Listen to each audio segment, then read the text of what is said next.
त्यसकारणले गर्दा म सबै साथीहरूलाई, किनकि समयको कारणले गर्दाखेरि पनि म सबै साथीहरूलाई केही धैर्यता राख्दिन पनि आग्रह गर्छु। सबैले पाउनुहुन्छ, साथीहरूले बाँड्दै हुनुहुन्छ, केही आइपुगेको छ, केही आउँदैछ। म सबैभन्दा पहिला महासमितिको बैठकमा यहाँहरू सबैलाई हृदयबाटै हार्दिक स्वागत गर्न चाहन्छु। महासमितिको बैठक हिजोबाट प्रारम्भ भएको छ र हामीले आज बिहानको सत्रमै हाम्रा आफ्ना प्रतिवेदनहरू, प्रस्तावहरू प्रस्तुत गरेर दिउँसोबाट समूह विभाजन गरेर छलफल गर्ने भन्ने कार्ययोजना बनाएका थियौँ। तर हामीले सोचेको भन्दा केही लामो भएको छ, केही ढिलो भएको छ। यसले केही हाम्रो कार्यतालिका पनि तलमाथि भएको छ। तर हामी सबैले मिलेर यसलाई फेरि ठिक ठाउँमा ल्याउनु पर्नेछ। तपाईँले आज धैर्यतापूर्वक पार्टीको उपसभापतिले राख्नुभएको प्रस्ताव सुन्नुभयो। त्यो अलि लामो थियो, तर यस कारणले गर्दा लामो पनि थियो किनकि हामीले महाधिवेशनले गर्नुपर्ने नीतिको काम पनि महासमितिबाट गर्ने गरिकन जिम्मेवारी लिएर आएको हुनाले गर्दा नेपाली कङ्ग्रेसको थुप्रै विषयहरूमा हाम्रा आफ्ना नीतिहरू के छन् भन्ने आजको त्यो प्रस्ताव हामीले यहाँ गऱ्यौँ। महामन्त्री विश्वप्रकाश शर्माले समसामयिक राजनीतिका बारेमा नेपाली कङ्ग्रेसको दृष्टिकोण के छ भनेर प्रस्ताव राख्नुभयो। यो दुईटा प्रस्तावहरू नेपाली कङ्ग्रेसको केन्द्रीय समितिको तर्फबाट आएको प्रस्तावहरू हुन् र नेपाल सरकारका अर्थमन्त्री माननीय डाक्टर प्रकाश शरण महतले उहाँले आफ्नो प्रतिवेदन यहाँ अहिले प्रस्तुत गर्नुभयो। मेरो जिम्मेवारीमा रहेको यो साङ्गठनिक प्रस्ताव हो।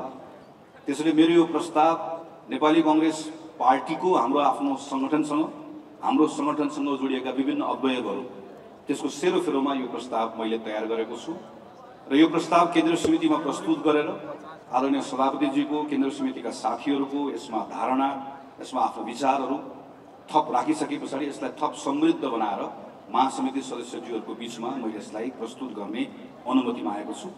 यहाँहरूको बिचमा आइसकेपछि यो महासमितिको सम्पत्ति हो र महासमिति सदस्यको बिचमा छलफल भइसकेपछि यसमा आएका सुझावहरूलाई लिएर यसलाई हामीले थप समृद्ध बनाउनेछौँ र त्यसपछि यो सिङ्गो पार्टीको सम्पत्ति बन्नेछ। मैले आज नेपाली कङ्ग्रेसको महामन्त्रीको रूपमा उभिएर यो प्रस्ताव यहाँ प्रस्तुत गर्न पाउने मेरो लागि एकदमै धेरै ठुलो गौरवको विषय हो।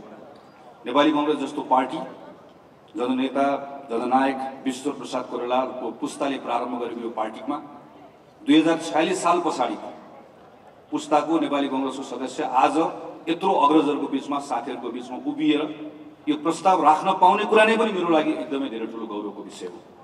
मेरो यात्रामा मलाई शुभेच्छा दिने, मलाई साथ दिने मेरो नेतृत्व, मेरो पार्टीका तमाम साथीहरू सबैलाई नतमस्तक भएर म यहाँहरूलाई नमन गर्न चाहन्छु। फेरि एकपटक जय नेपालको न्यानो अभिवादन गर्न चाहन्छु। म अगाडिको प्रस्तावहरू पढ्दै गर्दाखेरि त्यसलाई अक्षर पढ्दै गर्दाखेरि त्यो लामो पनि भयो, हामीसँग समय पनि थोरै छ। त्यसैले कतिपय कुराहरू सबै सरर पढ्नुभन्दा कतिपय कुराहरूलाई म त्यसलाई छोट्याउँछु पनि, संक्षेपमा पनि पढ्छु, जसले गर्दाखेरि हामीलाई भोलि छलफल गर्नु पनि सजिलो हुन्छ होला। म एकपल्ट फेरि यहाँहरू सबैलाई स्वागत गर्न चाहन्छु। जननेता जननायक विश्व प्रसाद कोइराला लगायत गणेश मानजी लगायत सम्पूर्ण संस्थापक नेताहरूप्रति हार्दिक श्रद्धा अर्पण गर्छु। यो बिचमा थुप्रै पार्टीका नेताहरूले शहादत प्राप्त गर्नुभएको छ। पञ्चायतकालभन्दा अगाडि पनि, पञ्चायतको बेलामा पनि र पछिल्लो समयमा अनावश्यक हिंसा जुन नेपालमा थोपरियो त्यो बेलामा पनि थुप्रै हाम्रो साथीहरूले जीवन गुमाउनु परेको छ। म उहाँहरू सबैलाई सम्झन चाहन्छु, उहाँहरूप्रति हार्दिक श्रद्धा अर्पण गर्छु। पार्टीका थुप्रै साथीहरूको परिवार यो बिचमा अनेकन पीडाहरूको कारणले गर्दाखेरि कोही विस्थापित भएको छ, कोही घाइते छ, कोही अपाङ्ग छ। ती सबै परिवारलाई पनि यो काङ्ग्रेसको महासमितिको ठाउँबाट आदरणीय पार्टी सभापतिज्यू हामी सबैको तर्फबाट सम्झन चाहन्छु र हार्दिक सम्मान प्रकट गर्न चाहन्छु। पार्टीको भुइँ तहमा बसेर काम गरिराख्नुभएका सबै साथीहरूलाई जो आज यहाँ हुनुहुन्न, तर आज हामी उहाँहरूको प्रतिनिधित्व गरेर छलफल गर्दैछौँ, म उहाँहरूप्रति पनि हार्दिक श्रद्धा अर्पण गर्न चाहन्छु। र म सिधै साङ्गठनिक अवस्थामा प्रवेश गर्छु। विक्रम सम्वत 2005 फागुन 18 मा सम्पन्न भएको नेपाली राष्ट्रिय काङ्ग्रेसको तेस्रो महाधिवेशनमा प्रस्तुत प्रतिवेदनमा भनिएको छ, हामीले बाटोघाटोको अतिशय न्यूनता भएको विस्तृत भूखण्डमा काम गर्न साह्रै थोरै समय पाएका छौँ। सरकारले पनि आफ्नो निरङ्कुश र प्रगति विरोधी नीतिले हाम्रो मार्गमा तगारो अड्काएको छ। फेरि हाम्रो कर्मठ र कार्यकुशल साथीहरूमध्ये निकै जसो अझै पनि जेल यातना सहिरहेका छन्। बाधाहरू अनेकन छन्, तर प्रथम वर्षको भन्दा सदस्य सङ्ख्या 54 भएको छ। 2005 सालमा यसरी 54 भयो भन्दै गर्दा सदस्य सङ्ख्या 2000 पनि पुगेको थिएन। 2005 सालमा काङ्ग्रेसले गौरव गरेको दस्तावेजको एउटा अंश हो। तर आज 2080 सालमा आइपुग्दै गर्दा 78 वर्षको यो यात्रामा पार्टीको हामीसँग विशाल साङ्गठनिक संरचना छ। आज नेपाली काङ्ग्रेससँग 8,69,551 जना क्रियाशील सदस्य र क्रियाशील सदस्यभन्दा बाहेक पनि लाखौं सदस्य रहेको ठूलो संगठनको यत्रो ठुलो विरासत आज हामीसँग छ। 13वटा भातृ संस्था, 26वटा शुभेच्छु संस्थामा आबद्ध साथीहरूको ठुलो सङ्ख्या छ। 6743वटा वडा र त्यस अन्तर्गत हजारौं टोल समितिहरू छन्, हाम्रा शुभेच्छु संस्थाहरू छन्, जनसम्पर्क समितिहरू छन्। नेपाली कांग्रेस नेपालभित्र मात्र होइन, नेपाल बाहिर पनि संसारभरि फैलिएको छ। यस पश्चात म सांगठनिक गतिविधिका बारेमा संक्षेपमा चर्चा गर्छु, जुन 14औं महाधिवेशन पछाडि खास गरिकन नेपाली कांग्रेस केन्द्रीय कार्यालयको तर्फबाट गरिएका विषयहरूका सन्दर्भमा यसलाई अत्यन्त संक्षेपमा राख्छु। यो बीचमा हामी 14औं महाधिवेशन पछाडि 9वटा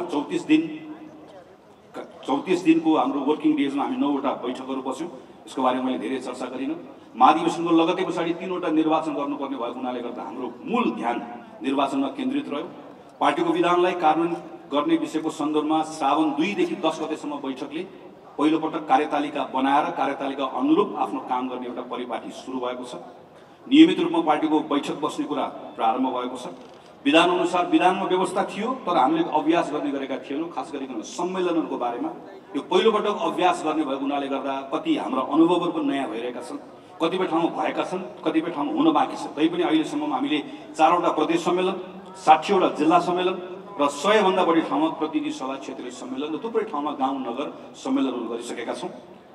हामीले 14औं महाधिवेशनको लगतै पछाडिबाट क्रियाशील सदस्यताका सन्दर्भमा कामहरू सुरु गर्यौँ र क्रियाशील सदस्यता खास गरिकन नवीकरण गर्ने र नयाँ वितरण गर्ने, नवीकरण गरेर सबै सम्पूर्ण कुरा जिल्लाबाटै गर्ने भनेर सुरुवात गर्यौँ र सबै कुरा अनलाइन गर्ने भनेर सुरुवात गर्यौँ। तर पहिलो वर्ष जिल्लाहरूलाई केही अप्ठ्यारो भएको हुनाले गर्दा यो वर्ष केन्द्रबाटै बाँडियोस् भन्ने भएको हुनाले गर्दा यो कामलाई यो वर्षको लागि सुरु गरेका छौँ र अर्को वर्षबाट जिल्लाबाटै गर्ने गरिकन सबै बन्दोबस्तहरू हामीले गरेका छौँ।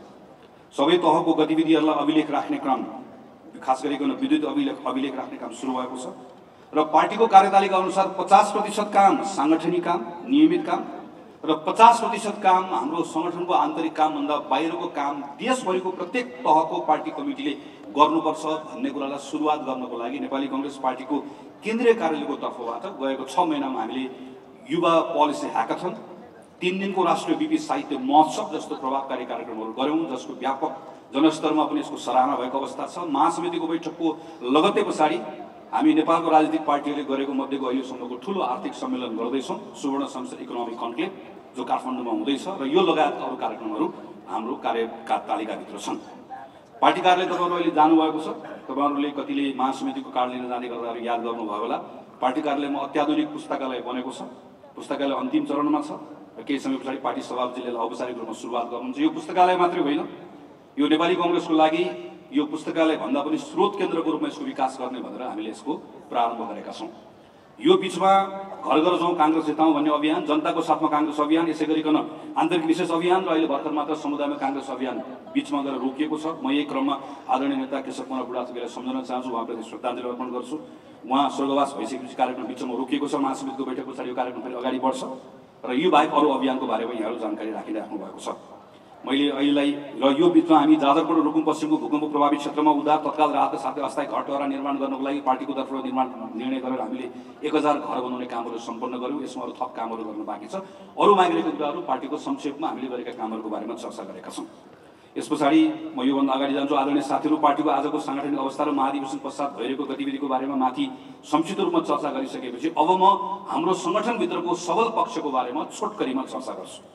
देशभित्र र देश बाहिर सबैतिर फैलिएको विशाल संगठन छ। कुनै वार्ड छैन जहाँ पार्टीको समिति नभएको होस्, कुनै टोल छैन जहाँ कांग्रेसको सदस्य नभएको होस्। नेपालभित्र प्रत्येक समुदायमा पार्टी उपस्थित छ। संसारभरि जहाँ नेपालीहरू पुगेका छन् त्यहाँ नेपाली कांग्रेसका साथीहरू नभएको सायदै कुनै देश होला एउटा बृहत राजनीतिक उद्देश्यका लागि बाँधिएको यति ठुलो संगठन हामीसँग छ। 8,69,551 क्रियाशील मध्ये 1,14,525 जना साथीहरू पार्टीको क्षेत्रीय प्रतिनिधिको रूपमा काम गरिराख्नु भएको छ। तर संगठनमा कुनै जिम्मेवारी नरहेको भए तापनि कांग्रेसप्रति प्रतिबद्ध र निष्ठावान कांग्रेस सदस्यहरूको ठुलो पंक्ति छ, जसले असम्भव झै लाग्ने प्रतिकूलतामा पनि पार्टीको तल्लो तहमा बसेर आफ्नो आस्था र विचारलाई कहिले डगमगाउन दिएन। तिनले बरु विस्थापित हुन र जीवनको जोखिम मोल्न तयार भए।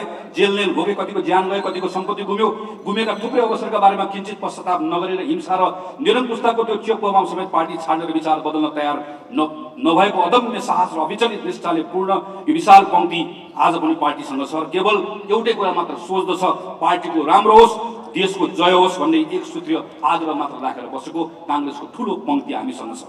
काङ्ग्रेसमा लागेर पद पाइएला वा नपाइएला, सत्तामा हुँदा मलाई के फाइदा होला भनेर व्यक्तिगत स्वार्थ नहेर्ने मानिसको ठूलो संख्या पार्टीमा आबद्ध छ। आम निर्वाचनको प्रतिस्पर्धामा कहिले नजितेको ठाउँमा समेत आदर्शको झिल्को जोगाएर संगठनलाई जीवन्त राख्ने काङ्ग्रेसजनको उच्च समर्पण भाव अतुलनीय छ। पार्टीमा स्वाभिमानपूर्वक गरी खाने सदस्यको बाहुल्यता छ। सदस्यता शुल्क तिर्ने, पार्टीलाई आवश्यक परेको बेलामा सधैँ उपलब्ध हुने, स्वयंसेवी रूपमा निर्वाचनमा क्रियाशील हुने, तर कुनै व्यक्तिगत आकांक्षा नभएको स्वावलम्बन र स्वयंसेवाको भाव लिएर नै पार्टी र अन्य सामाजिक कार्यमा क्रियाशील रहने काङ्ग्रेसजनको संख्या उल्लेख्य छ। आफ्नो स्वार्थको लागि राज्यको स्रोत र साधनमाथि कब्जा जमाउन खोज्ने आश्रय अवसर र सजिलो स्रोतको खोजीमा पार्टीमा आबद्ध हुने काङ्ग्रेसी चरित्र नभएको हुनाले पनि आफ्नै बलबुतामा जीविका चलाएर पार्टीमा स्वयंसेवी योगदान गर्ने संस्कार छ। पार्टीभित्र ठूलो सामाजिक पुँजी छ। आफ्नो जीविकासँगै समाजमा रहेर केही न केही गरौँ भन्ने भावले धेरै साथीहरू स्थानीय स्तरका सामाजिक काम वा समूहमा निरन्तर क्रियाशील र नेतृत्व गरेका अनेकन उदाहरण छन्। पार्टीमा स्थापनाकालदेखि आजसम्म जोडिएका अनेकन पुस्ताका अग्रज युवा साथीहरू क्रियाशील हुनुहुन्छ। 18 देखि 90 वर्ष माथिसम्मका अग्रजसम्मको एउटै विशाल नेपाली काङ्ग्रेसको पार्टी परिवार छ। पार्टीमा सबै समुदायमा सबै खाले पेसा व्यवसायमा संलग्न ज्ञान अनुभवको हिसाबले गाउँको किसान श्रमिकदेखि विश्वको प्रतिष्ठित विश्वविद्यालयमा दक्षता हासिल गरेका र संसारको अर्को कुनामा ज्ञान सिप प्रस्फुटित गरिरहेको काबिल जनशक्ति छ। हिजो पार्टीमा जोडिएको, राजनीतिमा लागेको कारणले गर्दा विस्थापनको पीडा भोगेको, अवसर गुमाएको अर्को तबका आज संसारका विभिन्न देशमा गएर ज्ञान, दक्षता र पुँजीको विकास गरिरहेको छ। आन्तरिक प्रतिस्पर्धामा गुणगत भिन्नता देखिए पनि सार्वजनिक हितको कुनै निश्चित लक्ष्य प्राप्तिका लागि वा नेपाली काङ्ग्रेसलाई बाह्य जोखिमबाट बचाउन आवश्यक परेको बेलामा स्वतः स्फूर्त सबै एकजुट भएर लागि पर्ने सामूहिक भावना छ। पार्टीमा आन्तरिक लोकतन्त्रको अभ्यास, नेतृत्व छनौट प्रक्रियामा सहभागिता मात्र होइन, निर्णय प्रक्रियामा सहभागिता, पार्टीभित्र चित्त नबुझेको कुरा भन्ने र फरक मत राख्ने खुला वातावरण छ। पार्टीको सबै तहमा विधान बमोजिम निर्वाचित भएको नेपाली काङ्ग्रेस मात्र एउटै मात्र पार्टी।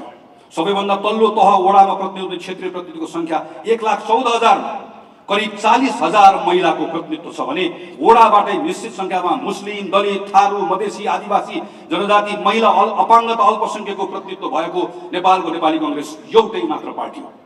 पार्टीको माथि उल्लेखित सङ्गठन संरचना बाहेक हामीसँग भातृ संस्था, शुभेच्छु संस्था, जनसम्पर्क समिति मार्फत सङ्गठनको विशाल संरचना छ। मैले सङ्गठनको सबल पक्षहरूको बारेमा चर्चा गरेँ। सबल पक्षहरूको बारेमा चर्चा गरिसके पछाडि अब म सङ्गठनभित्रका हाम्रा केही सीमाहरूका बारेमा, केही हाम्रा कमजोरीहरूका बारेमा, जसका बारेमा हामीले समीक्षा गर्नुपर्छ, यसको बारेमा म छोटकरीमा चर्चा गर्छु। आज हामीसँग आफैले बनाएको संविधान छ। आफैले बना गरेको राजनीतिक प्रणालीमा निर्वाचनबाट पहिलो पार्टी बनेर सबै तहको सरकार नेतृत्वदायी भूमिकामा रहेको यो क्षणमा पार्टीभित्र ठूलो उत्साह र विजय भाव मात्र हुनुपर्ने हो, तर कता कता केही अलमल र संशय पनि देखिन्छ। किन यस्तो भइरहेको छ? हामीले यसलाई अनदेखा गर्न मिल्दैन। हामीले कठोर भएर आत्ममूल्याङ्कन गर्न जरुरी छ। मूलतः पार्टीको मुख्य जिम्मेवारीमा बसेको हामीहरूले आत्मसमीक्षा गर्नुपर्ने केही विषयहरू छन्, जसको बारेमा म यहाँ छोटकरीमा चर्चा गर्छु। पार्टी सदस्यलाई निरन्तर गतिशील र एकताबद्ध बनाएर राख्न नियमित साङ्गठनिक गतिविधिसँगै एउटा स्पष्ट ध्येय पनि चाहिँदो रहेछ। माथि चर्चा गरे चाहिँ 2003 सालमा नेपाली राष्ट्रिय काङ्ग्रेस पार्टी स्थापना गर्दै गर्दा हाम्रो अग्रजहरूसँग एउटा ध्येय थियो, प्रजातन्त्रको स्थापना। 2070 सालमा ध्येय थियो लोकतान्त्रिक संविधानको निर्माण। 65 सालमा ध्येय थियो हिंसात्मक गतिविधिहरू नेपाललाई बाहिर निकाल्ने। त्यस पछाडि ध्येय थियो शान्ति स्थापना र संविधान सभाबाट लोकतान्त्रिक संविधान बनाइ छाड्ने। आज हामी निर्वाचन लडेका छौँ, निर्वाचन जितेका छौँ, पहिलो पार्टी बनेका छौँ। अब हामीलाई यस्तो एउटा स्पष्ट ध्येय चाहिएको छ, जुन ध्येयले सिङ्गो नेपाली काङ्ग्रेसलाई बाँध्नेछ र नेपाली काङ्ग्रेसले नेपाली जनतासँग जोड्नेछ। तत्कालीन सरकारले पटक पटक असंवैधानिक ढङ्गले प्रतिनिधि सभा विघटन गरेपछि एउटा विशिष्ट परिस्थितिमा संविधान र लोकतान्त्रिक प्रणालीको रक्षार्थ नेपाली काङ्ग्रेसले 5 दलीय गठबन्धनको नेतृत्व गर्दै सरकारको जिम्मेवारी वहन गर्नु परेको थियो। त्यसकै निरन्तरता स्वरूप पार्टीले लोकतन्त्र र संविधानको रक्षार्थ र स्थिरताका लागि निर्वाचनमा गठबन्धन गर्ने निर्णय गर्यो। निर्वाचनमा अङ्कगणितका हिसाबले काङ्ग्रेस ठूलो पार्टी त बन्यो, तर यो अनुभवले हामीलाई सिकाएको छ निर्वाचन पूर्व गठबन्धन गर्दा पार्टीले एक्लै चुनाव लड्दा जस्तो कार्यकर्तामा विजयको भाव र उत्साह नआउने रहेछ। तिनै तहको निर्वाचनमा कतिपय स्थानमा आफ्नो आस्था प्रकट गर्ने रुख चिन्ह नै नहुँदा काङ्ग्रेस दलले आज पर्यन्त आफ्नो गुनासो व्यक्त गरिरहेको हामीले देखिरहेका छौँ। संघ र प्रदेशको निर्वाचनको तथ्याङ्क हेर्दा गठबन्धनका कारण 74 प्रतिनिधि सभा क्षेत्रमा नेपाली काङ्ग्रेसले आफ्नो उम्मेदवारलाई मत राख्न पाएन। 21 वटा संघीय क्षेत्रको एउटा पनि प्रदेश क्षेत्रमा आफ्नो पार्टीलाई प्रत्यक्ष मत राख्न पाएन। 48 वटा प्रतिनिधि सभा क्षेत्रका प्रत्येक क्षेत्रमा 2 प्रदेश सभा क्षेत्र मध्ये एउटामा मात्र हाम्रो उम्मेदवार थिए, अर्थात् 48 वटा प्रदेश सभा क्षेत्रमा काङ्ग्रेसको प्रत्यक्षतर्फ उम्मेदवार नै थिए। समग्रमा 62 प्रदेश सभा क्षेत्रका मतदाताले प्रतिनिधि सभा र प्रदेश सभामा हाम्रो चुनाव चिन्ह रुख देख्न पनि पाएनन्, मत हाल्न पनि पाएनन्। त्यस्तै 17वटा क्षेत्रमा त दुवै प्रदेश सभामा कांग्रेसले रुखमा मत राख्न पाए तर प्रतिनिधि सभामा पाएन। यसरी एकातर्फ कांग्रेसका क्रियाशील सदस्यले आफ्नो चिन्हमा मत हाल्न पाएनन्, अर्कोतर्फ अन्य दलको निर्वाचन चिन्ह र झण्डा बोकेर मत माग्नुपर्ने बाध्यात्मक अवस्था सृजना भयो। पार्टीको आफ्नो उम्मेदवार नहुँदा संगठनभित्रको आकांक्षीको व्यवस्थापन त कठिन भयो नै, पार्टीभित्रको ऊर्जामा समेत गिरावट आयो, जसले गर्दा निर्वाचनमा संख्यात्मक रूपमा पार्टी पहिलो दल भए पनि लोकप्रिय मत घट्ने अवस्था 2074बाट 2079 को आम चुनावसम्म आइपुग्दै गर्दा प्रतिनिधि सभा चुनावमा हाम्रो लोकप्रिय मतको 7% मा ह्रास आएको छ। यो गुमेको मतलाई पार्टीमा पुनः जोड्दै नयाँ मतदातालाई आकर्षण गर्नुपर्ने चुनौती हामीसँग छ। सरकार र पार्टीको सम्बन्धमा कहीँ न कहीँ समस्या छ। पार्टीसँग समन्वय गरेर सरकारले काम गर्ने परिपाटी बन्न सकेको छैन। सरकार र पार्टीबीच समन्वय, सहयोग र सहजीकरण सही ढङ्गले नहुँदा एक अर्कालाई बुझ्ने कुरामा नै समस्या भएको छ। सरकारले गरेको काम पार्टीबाट पनि यथोचित प्रचार हुन सकेको छैन। यति बेला संघ, प्रदेश र बहुसंख्यक स्थानीय सरकारमा पार्टी नेतृत्वदायी भूमिकामा भए तापनि पार्टी सरकारमा भएको महसुस र आफ्नोपन कांग्रेसको सदस्यले गर्न नपाइरहेको गुनासो छ। यस्तो अवस्थामा पार्टीभित्र एक खालको अलमल छ। हामीले सरकारको प्रतिरक्षा गर्ने कि सरकारलाई प्रश्न गर्ने? यो समस्या अहिले उब्जेको समस्या पनि होइन। 2051 सालमा म जस्तै महामन्त्री भएको बेलामा स्वर्गीय नेता श्रद्धेय महेन्द्र नारायण दिदीद्वारा प्रस्तुत प्रतिवेदनमा भनिएको रहेछ, सरकार र पार्टी बीचको समन्वय गर्ने कुरा जतिसुकै सैद्धान्तिक तवरबाट हामीले गरे तापनि यसमा सधैँ कमी नै देखियो। अब यसलाई व्यवस्थित गर्नु परेको छ ताकि यो अवस्था भोलि नआओस्। तर आज करिब 30 वर्ष पनि हामीले यही विषयमा छलफल गर्नु परेको छ र यो विषय हाम्रो लागि पहिला भन्दा अझै पेचिलो बन्दै गएको छ। बीपी कोइरालाले भन्नुभएको थियो, पार्टीको संगठन ठिक पार्ने हो भने हामी सबैभन्दा पहिला विधान पालना गर्ने बानी बसाल्नुपर्छ। पार्टीको दैनिक जीवनका कार्य सुचारू रूपले सम्पन्न भइरहेको छ छैन हेर्नुपर्छ। पार्टीको हरेक विषयको निर्णय व्यवस्थापन, कार्यान्वयन, निरूपण गर्ने आधार पार्टीको विधान नै हुनुपर्छ। हाम्रो पार्टी विधानले सबै तह र तबकालाई स्पष्ट समयबद्ध जिम्मेवारी दिएको छ। तर अहिले पार्टी सञ्चालन गर्दा हरेक तह र तबकामा विधानको पूर्ण पालना हुन सकेको छैन। पार्टी तल्लो तहमा कतिपय ठाउँमा बैठक बस्न सकेको छैन, कतै संगठनिक गतिविधि नियमित छैन, कतै सदस्यतामा समस्या छ, कतै पदाधिकारीमै समस्या छ। बहुमत भएकोले फरक मतलाई व्यवस्था गर्ने, पराजितले जितेकोलाई असहयोग गर्ने प्रवृत्तिले अन्ततः संगठनलाई नै कमजोर बनाइरहेको हुन्छ। विधान सम्मत थिति र विधिमा पार्टी सञ्चालन कसरी गर्ने, यो विषय आज हाम्रो लागि ठुलो चुनौतीको रूपमा रहेको छ। पार्टीमा स्थापना काल र प्रतिबन्धित कालमा सङ्घर्ष गरेको पुस्तादेखि आजको नयाँ पुस्तासम्म क्रियाशील छ। आकांक्षा धेरै छ, अवसर कम छ। सङ्घर्ष गरेको तर कुनै अवसर नपाएको साथीहरूको ठुलो सङ्ख्या छ। त्यसमाथि काम गरेर आफूलाई प्रमाणित गर्न आएको नयाँ सदस्य जिम्मेवारीसहित काम गर्न चाहन्छ। यसको व्यवस्थापन आफैमा चुनौतीपूर्ण त छँदैछ। भएको अवसरको वितरणलाई पनि न्यायसङ्गत बनाउनु पर्ने अर्को चुनौती छ। पार्टीभित्र जरैसम्म फैलिँदै गएको आन्तरिक शक्ति सङ्घर्ष, आफैभित्रको अस्वस्थ प्रतिस्पर्धा र एक आपसमा निषेध गर्ने प्रवृत्तिले पार्टीका अधिकांश सदस्यहरूको ऊर्जा खेर गइरहेको छ। यो अवस्थालाई बदलेर पार्टीभित्र स्वस्थ प्रतिस्पर्धा र आन्तरिक अनुशासन कायम गर्नुपर्नेछ। पार्टी अनुशासन र जवाबदेहिताको कुरा चुनावको बेला मात्रै उठ्छ। अनुशासनलाई अनुकूलतामा व्याख्या गर्ने परिपाटीले सृजना गरेको असन्तुष्टिलाई सम्बोधन गर्न आवश्यक छ। तोकिएको समयमा तोकिएको जिम्मेवारी पूरा नगर्नु पनि अनुशासन उल्लङ्घन हो भन्ने मान्यतालाई अङ्गीकार गर्न सकिएको छैन। पार्टीभित्र अवसरको न्यायोचित वितरण हुन नसकेको, समावेशी ढङ्गले समान रूपमा अवसरमा पहुँच नभएको, समावेशी समानुपातिक तर्फको समेत जसले पाउनुपर्ने हो त्यो तबकाले न्याय नपाएको व्यापक गुनासो छ। पार्टीभित्र अनुभवदेखि दक्षताले पूर्ण सदस्य समर्थक र शुभेच्छुको सङ्ख्या उल्लेख्य छ, तर पार्टीको औपचारिक संरचनाले त्यो व्यक्तिगत क्षमताको सदुपयोग गर्ने ठाउँ दिन सकिरहेको छैन। पार्टीभित्र एकातर्फ इतिहासप्रति गौरव गर्ने, हामीले बनाएको संविधान, हामीले गरेको इतिहासप्रति गौरव गर्ने, तर अर्कोतर्फ आफ्नै पार्टीको नेतृत्वमा आफैले लडेर ल्याएको परिवर्तनलाई समेत प्रतिरक्षा गर्ने जाँगर नदेखाइरहेको विचित्रको अवस्था छ। यसलाई बदल्नु पर्नेछ। एकातर्फ पार्टीले गरेको राम्रो काम र उपलब्धिको सही सम्प्रेषण हुन नसक्दा पार्टीका बारेमा भ्रम छर्नेलाई मलदल पुगेको छ भने अर्कोतर्फ आफ्नो इतिहास, सङ्घर्ष, बलिदान र नेतृत्वको अवमूल्यन गर्दै अफवाह फैलाउँदा समेत त्यसको सही ढङ्गले प्रतिवाद गर्न हामी चुकिरहेको अवस्था छ। यस्तोमा हाम्रो निर्णय, नीति र कार्यक्रम, पार्टीले गरेको राम्रो काम र पहल कदमीलाई प्रचार गर्दै हाम्रा विरुद्धको अफवाह र भ्रमलाई कसरी चिर्ने भन्ने विषय हाम्रो प्राथमिकतामा हुनुपर्छ। आदरणीय साथीहरू, आदरणीय सभापतिज्यू, मैले सङ्गठनको कामको बारेमा र सङ्गठनको सबल पक्षहरूको बारेमा चर्चा गरेँ र त्यस पछाडि हाम्रो भित्र भएका केही कमजोरी र सीमाहरूको बारेमा चर्चा गरेँ। हामीसँग यी दुवै कुराहरूको बिचमा आज नेपाली कङ्ग्रेस पार्टी उभिएको छ। यो पृष्ठभूमिमा हामी नेपाली कङ्ग्रेस पार्टीभित्र दुईटा खालको प्रवृत्तिहरू देखिरहेको छ। एउटा प्रवृत्ति अब केही पनि हुँदैन कि भन्ने भएर चिन्ताले आत्मविश्वास खस्किएको छ। विगतमा पार्टीले गरेको निर्णय र पछ्याएको बाटोको सन्दर्भमा पनि उसले आफूमा भएको लघुतवासका कारण प्राप्त उपलब्धिको समेत अपनत्व लिन ऊ धक्काइरहेको छ। यो पङ्क्ति आत्मनिन्दाले ग्रस्त छ। अर्कोतिर भर्खरै सम्पन्न निर्वाचनमा विजय हासिल गरेर सबभन्दा ठुलो पार्टी भएका छौँ, हामी अभेद्य छौँ, हाम्रो चुनौती मसिना छन् भन्ने अतिरिक्त आत्मश्लाघाले ग्रस्त देखिन्छ। पार्टीको आन्तरिक समस्यालाई उपेक्षा गर्छ, बाहिर आएका कुराहरूलाई केवल विरोधीहरूको प्रोपोगन्डा मात्र मान्दछ। मूलतः पार्टीमा जे छ सब ठिकठाक छ भन्ने ठहर गर्छ। पार्टीको सुदूर भविष्य समेत सुनिश्चित भएकोमा ऊ ढुक्क छ। एकातिर आत्मनिन्दा छ, अर्कोतिर आत्मप्रशंसा छ, आत्मश्लाघा छ। आत्मश्लाघा वा आत्मप्रशंसा, आत्मश्लाघा वा आत्मश्लाघा, आत्मप्रशंसा वा आत्मनिन्दा होइन। इमानदारितापूर्वक आत्मसमीक्षा, आत्मनिरीक्षण र आत्मसङ्कल्प गर्नुपर्दछ भन्ने मैले यहाँ प्रस्ताव गरेको छु। आदरणीय सभापति तथा साथीहरू, नेपाली कांग्रेस लोकतन्त्रको रक्षाको लागि निरन्तर अग्र मोर्चामा उभिएर मूलतः हरेक सङ्कटबाट मुक्त गर्ने नेतृत्वदायी भूमिका निर्वाह गर्दै आएको क्षमता र साहस भएको पार्टी हो। यस्तो पार्टीले आफूभित्र भएको समस्याको पहिचान गरिसकेपछि यो समस्याको हल पनि खोज्न सक्नुपर्छ, खोज्न सक्दछ भन्ने मेरो विश्वास छ। यो विश्वासको आधारमा आदरणीय पार्टीका महासमिति सदस्यहरूको बीचमा मैले 20 बुँदामा साङ्गठनिक सुधारको कार्ययोजना प्रस्तुत गर्ने अनुमति चाहेको छु। मैले अब प्रस्तुत गर्ने 20 वटा बुँदाहरू नेपाली कांग्रेसको अहिलेको विधान अनुसार, अहिलेकै हाम्रो पार्टीको शक्ति र सामर्थ्य अनुसार, तपाईँ र हामीले आज गरिरहेको कामको आधारमा हामीले यही अर्को महाधिवेशनभन्दा अगाडि गर्न सकिने कामहरू हुन्।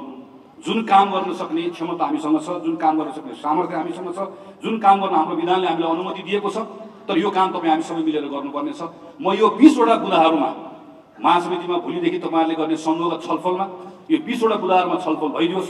20 लाई घटाएर 18 बनाउने हो कि 20 लाई बढाएर 25 बनाउने हो कि 20 वटा बुँदाभित्र लेखेको कुराहरू थप्नु पर्ने हो कि घटाउनु पर्ने हो कि आलोचनात्मक चेतका साथमा यसमा सुझावहरू आउन्। यो 20 वटा जुन कार्ययोजना छ यो नै नेपाली कांग्रेस केन्द्रीय समितिको लागि अबको 2 वर्षको लागि मार्गदर्शन हुनेछ। त्यसकारणले गर्दा म साथीहरूलाई विनम्रतापूर्वक यो 20 वटा बुँदामा यसमा थप छलफल गरिदिनका लागि म आग्रह गर्न चाहन्छु। बुँदा नम्बर 1, ध्येयमा प्रष्टता। मैले अगाडि जुन समस्याहरू देखाएँ, मैले अब त्यो देखाएको समस्याको समाधान यो 20 वटा कार्ययोजनामा प्रस्तुत गरेको छु। अहिले जे समस्याहरू भने ती कुराको समाधान यो हुन सक्दछ भन्ने हाम्रो तर्फबाट यहाँभित्र प्रस्ताव गरिएको छ। हाम्रो आफ्नै दृष्टान्तले देखाउँछ सङ्गठनलाई चलायमान र उदासीन बनाउनको लागि स्पष्ट ध्येय चाहिन्छ। विगतमा पार्टीको ध्येयले नै पार्टीको सदस्यलाई दुःख सङ्घर्ष र जोखिमपूर्ण समयमा समेत साहस र समर्पणका साथै सहजै आत्मसात गर्ने आत्मबल दिएको थियो। संविधान निर्माणसँगै हामीले परिकल्पना गरेको राजनीतिक ध्येय प्राप्त गरिसकेका छौँ। अब पार्टीको ध्येय समुन्नत नेपाल निर्माण, जसरी विगतमा पार्टी ध्येयमा स्पष्ट थियो, प्रत्येक सदस्यमा त्यो ध्येय पूरा गर्ने अठोट र समर्पण थियो। त्यसैले एउटा सङ्कल्पमा बाँधिएर हामीले संविधानको आधारशिलामा समुन्नत नेपाल, सम्मानित नेपालीको हाम्रो ध्येयलाई पूरा गराइ छाड्ने आत्मविश्वासको साथ सङ्गठन अगाडि बढाउनु पर्नेछ। यसको लागि हाम्रै नेतृत्वमा बनेको संविधान छ।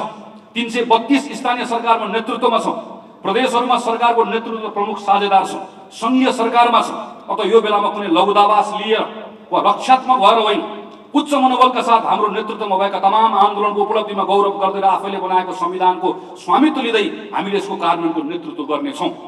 गत महाधिवेशनपछि हामीले समुन्नत नेपालको दृष्टिकोणलाई नै पार्टीको निर्वाचन घोषणापत्र दस्तावेज मार्फत अगाडि बढाएका हौँ। संविधानले परिकल्पना गरेको सबैको अधिकार, समता र समभावलाई व्यवहारमा अनुवाद गर्न यो संविधानको रक्षा, यसकै जगमा आजका तमाम चुनौतीको सम्बोधन गर्दै समुन्नत नेपाल, सम्मानित नेपालीको ध्येय अनुरूप हाम्रो राजनीतिक, आर्थिक, सामाजिक नीति, परराष्ट्र नीति तथा क्षेत्रगत प्राथमिकता र सो आधारमा कार्यक्रम तय गर्नेछौँ। समुन्नत नेपालको ध्येय अन्तर्गत गुणस्तरीय शिक्षा, सुलभ र गुणस्तरीय स्वास्थ्य, मर्यादित रोजगारी, सामाजिक रूपान्तरण लगायतका क्षेत्रगत लक्ष्य र कार्यक्रम तयार गर्नुपर्छ। यो अनुरूप पार्टीले सरकारमा कसरी प्रभावकारी काम गर्दैन, सरकार बाहिर यो सन्दर्भमा पार्टी सङ्गठनको भूमिका के हुने स्पष्ट मार्गचित्र बनाउँदै ती कार्यक्रम मार्फत सिङ्गो पार्टी पङ्क्तिलाई पार्टीको ध्येयसँग जोड्नेछ। 2, विधानको परिपालन। नेपाली कांग्रेसको विधानले आन्तरिक लोकतन्त्रको अभ्यासका लागि निकै राम्रो व्यवस्था गरेको छ। सबै तहलाई समयबद्ध जिम्मेवारी तोकेको छ। कुन समितिले कुन काम कहिले कसरी गर्ने भन्ने विधानमा निर्दिष्ट गरेको व्यवस्थालाई कार्यान्वयन लैजानको लागि विधान बमोजिम पार्टी सभापतिले प्रस्ताव गरी केन्द्रीय कार्य समितिले टुङ्ग्याउनु पर्ने जिम्मेवारीमा रहेका समितिहरूको गठन, प्रतिष्ठान र विभागको गठन लगायतका कार्यलाई अविलम्ब पूर्णता दिई निश्चित कार्यविवरण बनाएर कार्यतालिकासहित जिम्मेवार प्रदान गर्नेछौँ। विधानले केन्द्रीय कार्य समितिले गर्ने भनी तोकिएका नियमित बैठक, महासमिति बैठक, महाधिवेशन लगायत विधान सम्मत गर्नुपर्ने सबै जिम्मेवारी कार्यतालिका बनाई विधानले निर्दिष्ट गरेको समयमा गर्नुपर्छ। नेपाली कांग्रेसको 2078 मङ्सिरमा सम्पन्न 14औं महाधिवेशनबाट निर्वाचित वर्तमान कार्य समितिको 4 वर्ष कार्यकाल 2017 सालको विधान संशोधन सहितको धारा 43 बमोजिम आगामी 2082 मङ्सिर मसान्तभित्र समाप्त हुनेछ। अत महाधिवेशनको अन्तिम वर्ष विधानको प्रावधान निलम्बन गरेर क्रियाशील सदस्यता वितरण गर्ने अभ्यास पूर्णतः बन्द गरी विधान बमोजिम 2082 मङ्सिरमा पार्टीको 15औं महाधिवेशन सम्पन्न गर्नेछौँ। यस महासमिति पश्चात लगत्तै बस्ने केन्द्रीय कार्य समितिको बैठकबाट 2082 मङ्सिरमा हुने महाधिवेशनको अगाडि विभिन्न तहले सम्पन्न गर्नुपर्ने कामको विस्तृत कार्यतालिका बनाई सोही अनुसार महाधिवेशनका लागि आवश्यक प्रक्रिया प्रारम्भ गर्नेछौँ। केन्द्रीय कार्यसमितिले विधानले निर्दिष्ट गरेका काम पूरा गरी मातहतका सम्पूर्ण समितिलाई काम तोकेको समयमा गराउनेछ। प्रत्येक समितिलाई विधान अनुरूप निर्दिष्ट गरिएका जिम्मेवारीहरू छन्।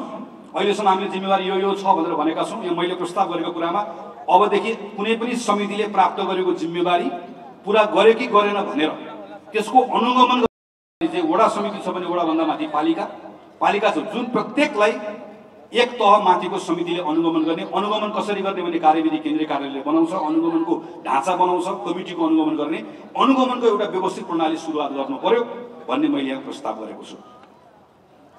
विधान बमोजिम विभाग समिति गठनलाई पूर्णता दिँदा पार्टीको विभिन्न तह र निकायबाट संस्थागत रूपमा सिफारिस सङ्कलन गरी सोही अनुसार सहभागिता गराउने अभ्यासलाई हामीले माथि विभागहरू लगायत जे बनाउँछौँ। अहिलेसम्म माथि मात्र बनाउने गरेको ठाउँमा तलबाट मागेर संस्थागत रूपमा लिएर हाम्रो आफ्नो कमिटीहरू बनाउँदै गर्दाखेरि जिल्लालाई तलको कमिटीहरूलाई पनि सँगसँगै जोड्ने काम गर्नुपर्छ भन्ने मैले यहाँ प्रस्ताव गरेको छु। जिम्मेवारी र जवाफदेहिता, हरेक हातलाई काम, हरेक काँधलाई जिम्मेवारी भन्ने मान्यतालाई सार्थक बनाउनको लागि विधानले काम कर्तव्य अधिकार तोकेको, हाम्रो विधानमा सभापति, कोषाध्यक्ष, सचिवको काम कर्तव्य अधिकार तोकेको छ, तर अत्यन्त थोरै लेखिएको छ। दुईटा उपसभा, दुईटा सचिवले के गर्ने तोकेको छैन, दुईटै महामन्त्री यहाँसम्मले के गर्ने कहीँ पनि जिम्मेवारीको बाँडफाँड छैन। त्यसैले दुईटा तोकेको ठाउँ अरू तोकेको ठाउँमा हामी जसलाई जब डिस्क्रिप्सन भनेर भन्छौँ, हामी एउटा ढाँचा बनाउँछौँ, प्रत्येक कमिटीलाई पठाउँछौँ। त्यो कमिटीको सभापतिले लेखिएको ढाँचामा लेखिएको तोकिएको व्यक्तिलाई जिम्मेवारी दिइसके पछाडि त्यसको विस्तृत कार्यविवरण बनाउने मैले प्रस्ताव गरेको छु। पार्टीमा हाल क्रियाशील रहेका सदस्यहरूमध्ये 1,14,525 जना निर्वाचित क्षेत्रीय प्रतिनिधि हुनुहुन्छ, जसमध्ये करिब मैले अघि भने 40% बढी महिला हुनुहुन्छ। 4,743 जना महाधिवेशन प्रतिनिधि हुनुहुन्छ। तर केही क्षेत्रीय प्रतिनिधिहरूले जिम्मा पाउनु भएको छ, केही महाधिवेशन महासमिति सदस्यले जिम्मा पाउनु भएको छ, बाँकीहरू कसैले पनि जिम्मेवारी नपाइरहेको अवस्था छ। महाधिवेशन भन्ने पद छ, जिम्मेवारी छैन। यसका निम्ति हामीले केही नयाँ जिम्मेवारीहरू यो हुन सक्छ भनेर प्रस्तावित गरेका छौँ। त्यो विशेष जिम्मेवारी दिएर कार्यगत विवरणसहित फिल्डमा खटाउने भन्ने यहाँभित्र हामीले एउटा प्रस्ताव गरेका छौँ। साङ्गठनिक कार्यतालिका, केन्द्रीय कार्य समितिले भर्खर साङ्गठनिक कार्यतालिका बनाएको जस्तै प्रत्येक तहले कार्यतालिका बनाउँदै गर्दाखेरि 50% काम सङ्गठनको आन्तरिक काम, भेला, सम्मेलन, प्रशिक्षण, हाम्रो महासमिति भएको जस्तो 50%, तर 50% काम चाहिँ सङ्गठनको कामभन्दा बाहिरको काम। त्यो भनेको त्यो सामाजिक कार्यक्रम पनि हुनसक्छ, त्यो भनेको अरू कुनै पनि खालको जागरणको कार्यक्रम हुनसक्छ, समाजसँग जोडिने कार्यक्रम हुनसक्छ, समुदायसँग काङ्ग्रेस हुनसक्छ। यस्ता अभियानहरू चाहिँ वर्षको 50% काम चाहिँ कामको वेटेज 50-50 गर्नुपर्छ भनेर मैले प्रस्ताव गरेको छु। बहस, संवाद र प्रशिक्षण, पार्टीका संस्थापक नेता तथा अग्रजहरू प्रतिकूल समयमा पनि जीवनमा जागरुक रहेर समाजका ज्वलन्त विषयमा अध्ययन, चिन्तन र संवाद गर्ने, बहस र छलफल गर्ने, कार्यकर्ता दीक्षित गर्ने र जनतालाई सुसूचित गर्ने संस्कृति बोकेको पार्टी हो नेपाली कङ्ग्रेस। अब नेपाली कङ्ग्रेसलाई फेरि एकपल्ट विचारको केन्द्र बनाउनु पर्नेछ। विचारको केन्द्र बनाउनको लागि हामीले गर्ने गरेको जुन हाम्रो नियमित कार्यक्रमहरू छन् त्यो कार्यक्रमहरूको ढाँचा बदल्नुपर्छ भन्ने एउटा प्रस्ताव छ।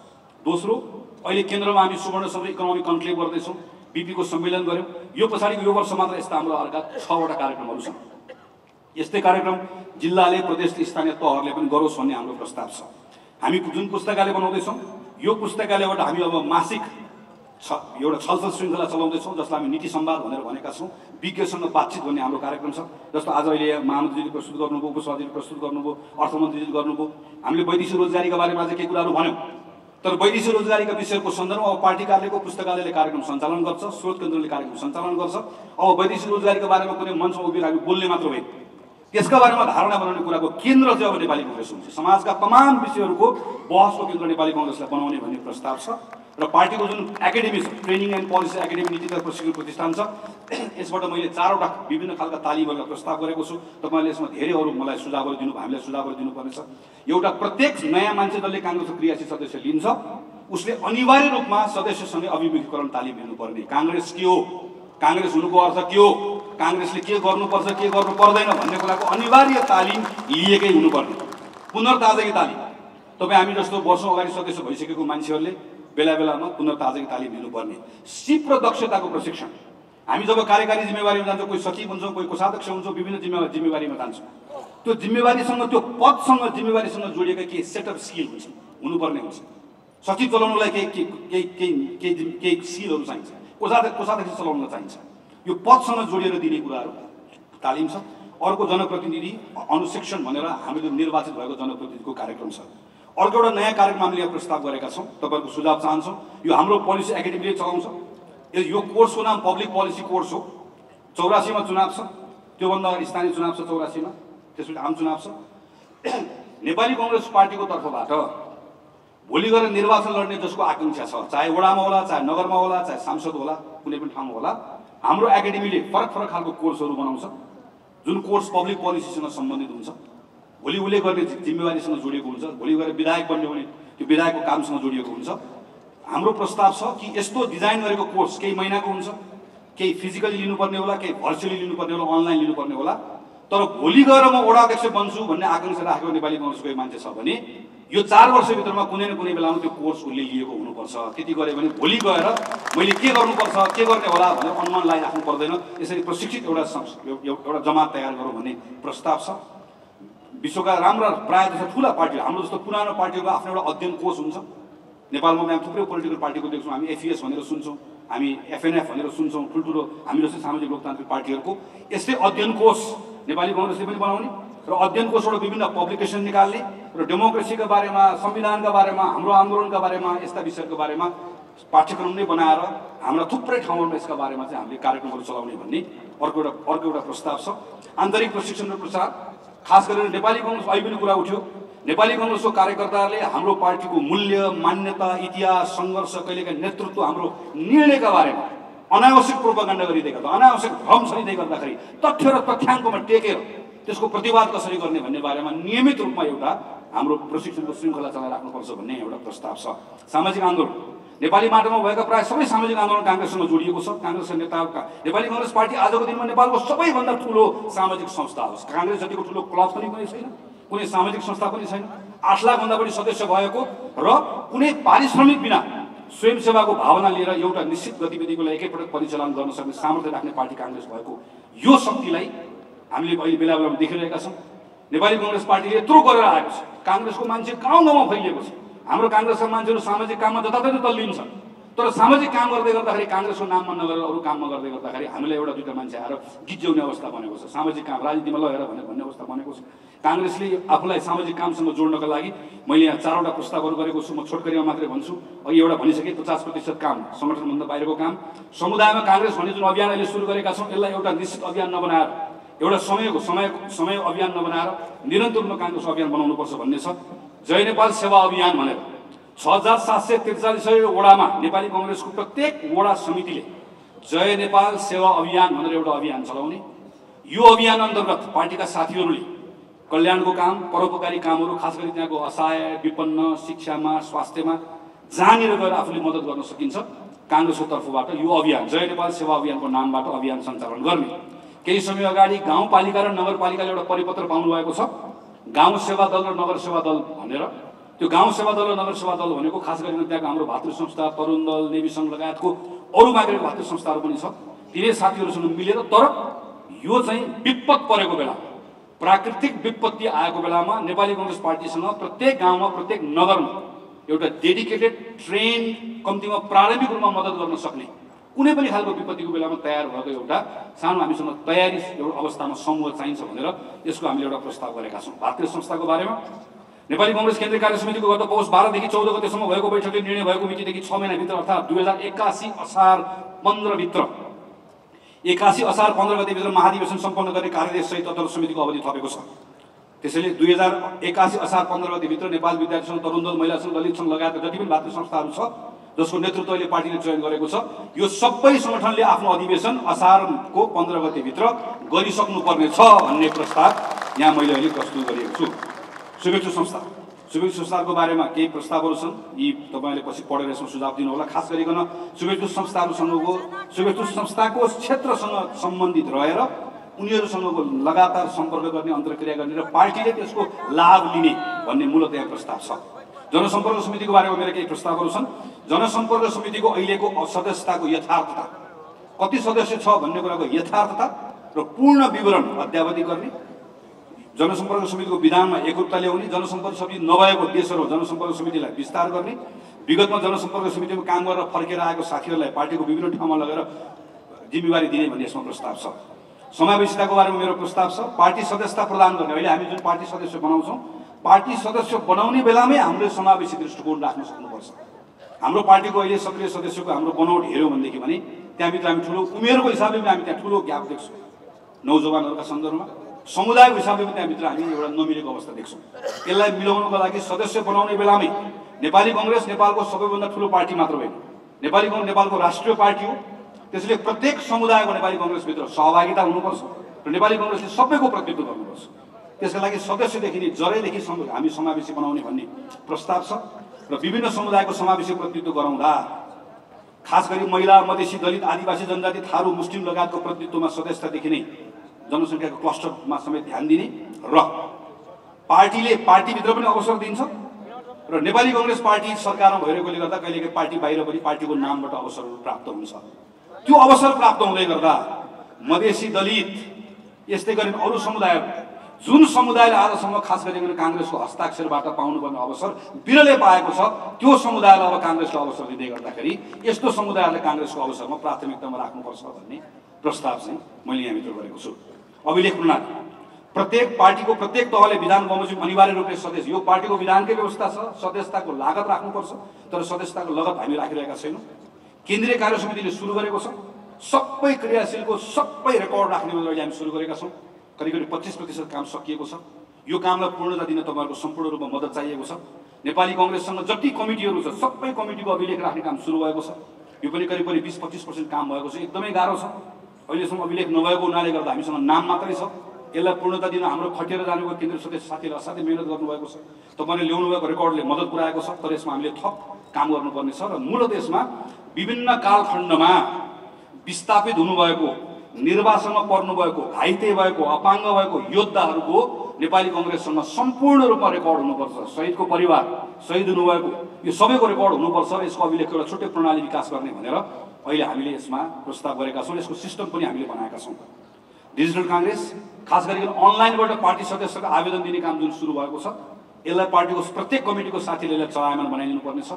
अब हामी एउटा सिस्टम बनाउँदैछौँ जसमा वडादेखि केन्द्रसम्म भएको प्रत्येक बैठकलाई त्यो सिस्टमसँग जोडिदिसके पछाडि मेरो वडामा बैठक भयो भनेर भएन, वडामा बैठक कहिले भयो, कतिजना उपस्थित हुनुहुन्थ्यो र उपस्थित भएबाट निर्णय के हो भन्ने कुरा सेन्ट्रल सिस्टममा आउँछ, डेटाबेसमा आउँछ।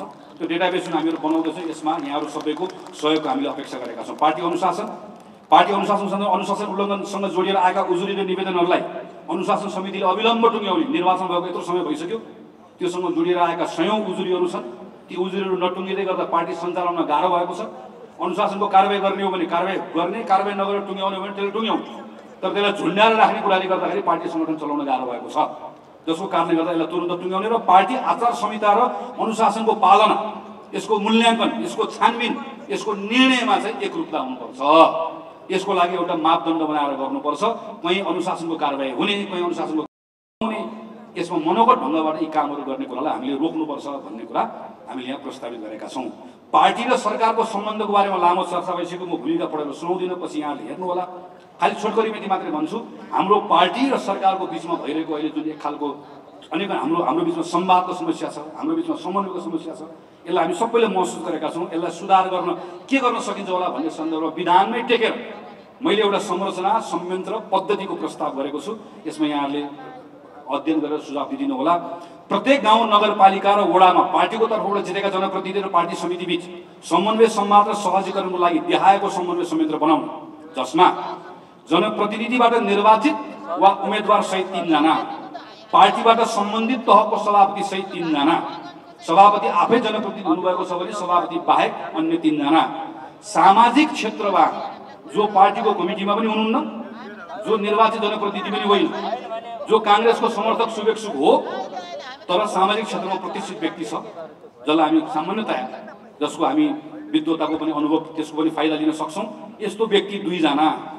यसरी हामीले 9 जनाको समिति बनाउने र समन्वय संयन्त्र हरेक 2 महिनामा बैठक बस्ने, समीक्षा गर्ने, कमी कमजोरी भए सच्याउने, राम्रो काममा सहजीकरण गर्ने, पार्टीको तर्फबाट जनचासोको विषय जुन छ स्थानीय सरकारको प्रतिनिधिले त्यहाँ पुर्याउने र स्थानीय सरकारले आफ्नो अप्ठ्यारो दिएछन् पार्टीको साथीको तर्फबाट पार्टी पङ्क्तिमा पुर्याउने। वार्षिक कार्ययोजना बनाउनुभन्दा पहिला यो वर्ष प्रत्येक स्थानीय सरकारले, वडाले, संसदको सङ्घले, प्रदेशले बजेट बनाउनुभन्दा पहिला यो संयन्त्र बनाएर यसको आधारमा बजेटभन्दा पहिला हाम्रो काम सुरुवात गर्ने। प्रत्येक जिल्ला कार्य समितिले पार्टीको तर्फबाट यस जिल्लामा जितेका प्रमुख, उपप्रमुख र पार्टी क्षेत्रीय सभापति सहितको जिल्ला समन्वय संयन्त्र बनाउने। प्रदेश कार्य समितिले प्रदेश सभापति प्रदेश सरकारमा पार्टीको तर्फबाट प्रतिनिधित्व गर्ने मन्त्री संसदीय दलको नेता पार्टीका सचेतक सहित पार्टी प्रदेश समिति पदाधिकारीहरूको एक संवाद संयन्त्र बनाउने। केन्द्रीय कार्य समितिले सभापति पदाधिकारी संसदीय दलको नेता प्रमुख सचेतक र सरकारमा सहभागी मन्त्री सहितको एक समन्वय र सहजीकरण संयन्त्र बनाउने। यस्तो संयन्त्र बन्यो भने मात्रै हाम्रो तर्फबाट प्रतिनिधित्व गरिराख्नु भएको मन्त्रीजीहरूले के गरिराख्नु भएको छ भन्ने कुरा हामीले सञ्चार माध्यमबाट थाहा पाउने कुराको ठाउँमा पार्टीमा सँगै बसेर थाहा पाउने अवस्था बन्न सक्दछ। समन्वय संयन्त्रको नियमित बैठक बसी संवाद छलफल उठेका विषयहरूमा सामूहिक रूपमा दृष्टिकोण निर्माण गर्ने र पार्टीको तर्फबाट निर्वाचित जनप्रतिनिधि वा सरकारले प्रत्येक 6 महिनामा अनिवार्य रूपमा आफू निर्वाचित भएको ठाउँमा सार्वजनिक सुनवाई गरेर 6 महिनाभित्रमा आफूले गरेको कामको विवरण सार्वजनिक गर्नुपर्ने। यो पनि पार्टीको विधानकै व्यवस्था हो। यसलाई लागू गर्नको लागि अहिले गर्नै पर्ने हो। यसलाई खाली जोड दिनको लागि मैले तपाईँहरूको बिचमा ल्याएको हुँ। प्रदेश कार्य समिति सबलीकरण। केन्द्रीय कार्य समितिले संगठन परिचालन अभियान सम्बन्धी काममा प्रदेश कार्य समितिलाई थप सबल बनाउँदै आवश्यक जिम्मेवारी प्रदान गर्ने। प्रदेश कार्य समितिले आफ्नो प्रदेशभित्र रहेको जिल्ला कार्य समितिको गतिविधिको अभिलेखीकरण नियमित अनुगमन मूल्याङ्कन र समन्वय गर्ने। प्रदेश कार्य समिति र प्रदेश सरकार बीच नियमित समन्वय सहजीकरण संयन्त्र बनाउने लगायतको प्रदेशलाई बलियो बनाउने बारेमा के प्रस्तावहरू छन् यहाँले छलफल गरिदिनु होला। पार्टी योद्धा सम्मान र सहयोग। पार्टी स्थापनादेखि करिब 8 दशकको अथक यात्रामा हजारौं योद्धाले जीवन धन सम्पत्ति अवसर गुमाउनु परेको छ। कठिन समयमा लोकतन्त्र र पार्टीको लागि सबै गुमाउन तयार भएका शहीदका परिवार, विस्थापित परिवार, द्वन्द्व पीडित र घाइतेका परिवार, प्रजातन्त्र सेनानी सबै पार्टीको परिवार। यो परिवारमा अप्ठ्यारो परेको बेला हाम्रो विशेष जिम्मेवारी रहन्छ। आपद विपदमा पर्दा पार्टी सबैले अनुभूति दिलाउनका लागि पार्टीको स्थापनाकालीन अग्रज नेता, प्रजातन्त्र सेनानी सहित परिवार, घाइते र द्वन्द्व पीडित परिवारलाई सम्मान गर्ने कार्यक्रम सुरु भएको छ, तर यसलाई व्यवस्थित र प्रभावकारी बनाउँदै लानुपर्ने छ। पार्टीले आफ्नै सदस्य शुभेच्छुक र समितिको सहयोगमा 10 करोडको अक्षय कोष स्थापना गर्ने, कार्यविधि बनाएर शहीदको परिवार, विस्थापित परिवार, द्वन्द्व पीडित र घाइतेको परिवार, प्रजातन्त्र सेनानीको परिवारको शिक्षा र स्वास्थ्यमा नेपाली कांग्रेस पार्टीले आवश्यक सहयोग पुर्याउने। विपदको अवस्थामा अप्ठ्यारोमा परेका पार्टीले विपद आएको क्षेत्रमा उद्धार राहत तथा पुनर्स्थापनाको काममा परिचालन गर्ने, विपदमा परेको सदस्य र परिवारलाई सहयोग गर्ने। 17औं बुदामा संगठन परिचालन विस्तार विषयक अभियान छ। हाम्रो पार्टीका नेता साथीहरू अस्ति जिल्ला जिल्लामा खटेर जानुभएको छ, प्रतिनिधि भएर जानुभएको छ। विभिन्न अभियानका क्रममा प्रदेशमा साथीहरू जानुभएको छ, रिपोर्ट आएको छ। हामीले रिपोर्टलाई छलफल गर्ने परिपाटी सुरु गरेका छौँ। यसको आधारमा केही जिल्लाहरूमा, केही क्षेत्रहरूमा, केही भूगोलको केही ठाउँमा अत्यन्त ठुलो समस्या देखिएको छ। समस्या भएको जिल्लाहरूमा केन्द्रबाट उच्च तहको नेतृत्वलाई निश्चित अधिकार र विशेष जिम्मेवारी सहित खटाउने, महिला, विद्यार्थी, तरुण, ट्रेड युनियन जस्ता पात्र संस्थालाई विशेष जिम्मेवारी दिने, जनसम्पर्क गठन नभएको ठाउँमा जनसम्पर्क समिति विस्तार गर्ने र थुप्रै शुभेच्छुक संस्थाहरूले कांग्रेसको शुभेच्छुक संस्था बन्न पाऊँ भनेर अहिले निवेदन दिनुभएको अवस्था छ। यसको बारेमा टुङ्ग्याउने भने के प्रस्तावहरू छन्। युवासँग कांग्रेस। लोकतन्त्र प्राप्तिको आन्दोलन र सङ्घर्षको बेला पार्टीमा युवाहरू स्वाभाविक रूपमा जोडिने अवस्था हुन्थ्यो। एउटा बृहत ध्येय र उद्देश्यले सबैले एकैपटक परिचालन गर्थ्यो। अहिले हामीले परिकल्पना गरेको राजनीतिक उपलब्धि हासिल भएका छन्। अब सङ्घर्ष होइन, सृजनाको समय छ। यस्तो समयमा युवाहरू स्वतः पार्टीमा आउने अवस्था नबन्दो रहेछ। जसरी हिजो हामीहरू आयौँ, आन्दोलनको बेलामा, सङ्घर्षको बेलामा आफै आउने अवस्था बन्दो रहेछ। यो बेलामा पार्टीले विशेष कार्यक्रमहरू सञ्चालन गर्नुपर्छ। त्यसको लागि उद्यमशीलता र विभिन्न पेसामा रहेका नवयुवालाई पार्टीको अभियान तथा मञ्च मार्फत सङ्गठित र प्रशिक्षित गर्दै पार्टीसँग जोड्ने, वैदेशिक रोजगारीमा जाने वा गएर फर्केका युवालाई तत्त क्षेत्र र विषयसँग सम्बन्धित पार्टीका निकाय र कार्यक्रममा जोड्ने, लैङ्गिक हिंसा, सामाजिक विकृति, विसङ्गति विरुद्ध विभिन्न सामाजिक अभियानहरू युवाहरूले नै सञ्चालन गर्ने व्यवस्था गर्ने। थुप्रै पढेका विश्वविद्यालयमा पढिरहेका युवाहरू जसले नयाँ कुरा सिक्ने रहर छ, त्यसलाई नेपाली कांग्रेसबाट निर्वाचित भएका सांसद, जनप्रतिनिधिहरूसँग इन्टर्नको रूपमा काम गर्न पाउने व्यवस्था गर्ने, थुप्रै युवाहरूलाई पार्टीको विभिन्न कार्यक्रमहरूमा स्वयंसेवकको रूपमा काम गर्न पाउने व्यवस्था गर्ने, पार्टीको आर्थिक स्रोत व्यवस्थापन, लेखा पद्धति र सम्पत्तिको संरक्षण, पार्टीको आर्थिक स्रोत मजबुत बनाउन थप स्रोतहरूको पहिचान र परिचालन गर्दै आर्थिक सुदृढीकरण गर्दै भविष्यको लागि सबल कोषको निर्माण गर्ने लगायतका विषयहरू मैले लामो गरिन। अन्तिम मेरो 20 नम्बर बुदामा पार्टीको बैठक, कार्यक्रम, सम्मेलन, सञ्चालन विधि र ढाँचा। नेपाली कांग्रेसको देशैभरिको कार्यक्रम गर्ने जुन तरिका छ हाम्रो, करिब 1 घण्टा 2 घण्टा हाम्रो आसन ग्रहणमा जाने, हाम्रो भद्दा कार्यक्रम हुने, हाम्रो सम्मेलन गर्दाखेरि पनि हामी सम्मेलनमा बाहिर कहिलेका सुन्ने भन्दा पनि बोल्ने मान्छे धेरै हुने, यी तमाम हाम्रो कार्यक्रमहरू गर्ने तरिका बदल्नु पर्ने छ। यो केवल रहर गरेर मात्र हुँदैन र कार्यक्रमहरू गर्ने तरिकाहरू बदल्नको लागि मैले यहाँ प्रस्ताव गरेको छु कि केन्द्रीय कार्यालयबाटै बैठक कसरी गर्ने, सम्मेलन कसरी गर्ने, खुला सभा कसरी गर्ने, भेला कसरी गर्ने, हाम्रो कार्यक्रमलाई भद्दा कसरी नबनाउने भन्ने बारेमा हामी एउटा कार्यविधि बनाउँछौँ। त्यो कार्यविधि देशभरि पठाउँछौँ। अब काङ्ग्रेसको कार्यक्रममा एकजना मुख्य वक्ता माथि बस्नुहुन्छ, बोल्नुहुन्छ, बाँकीको सबै जनताको बिचमा बस्छौँ।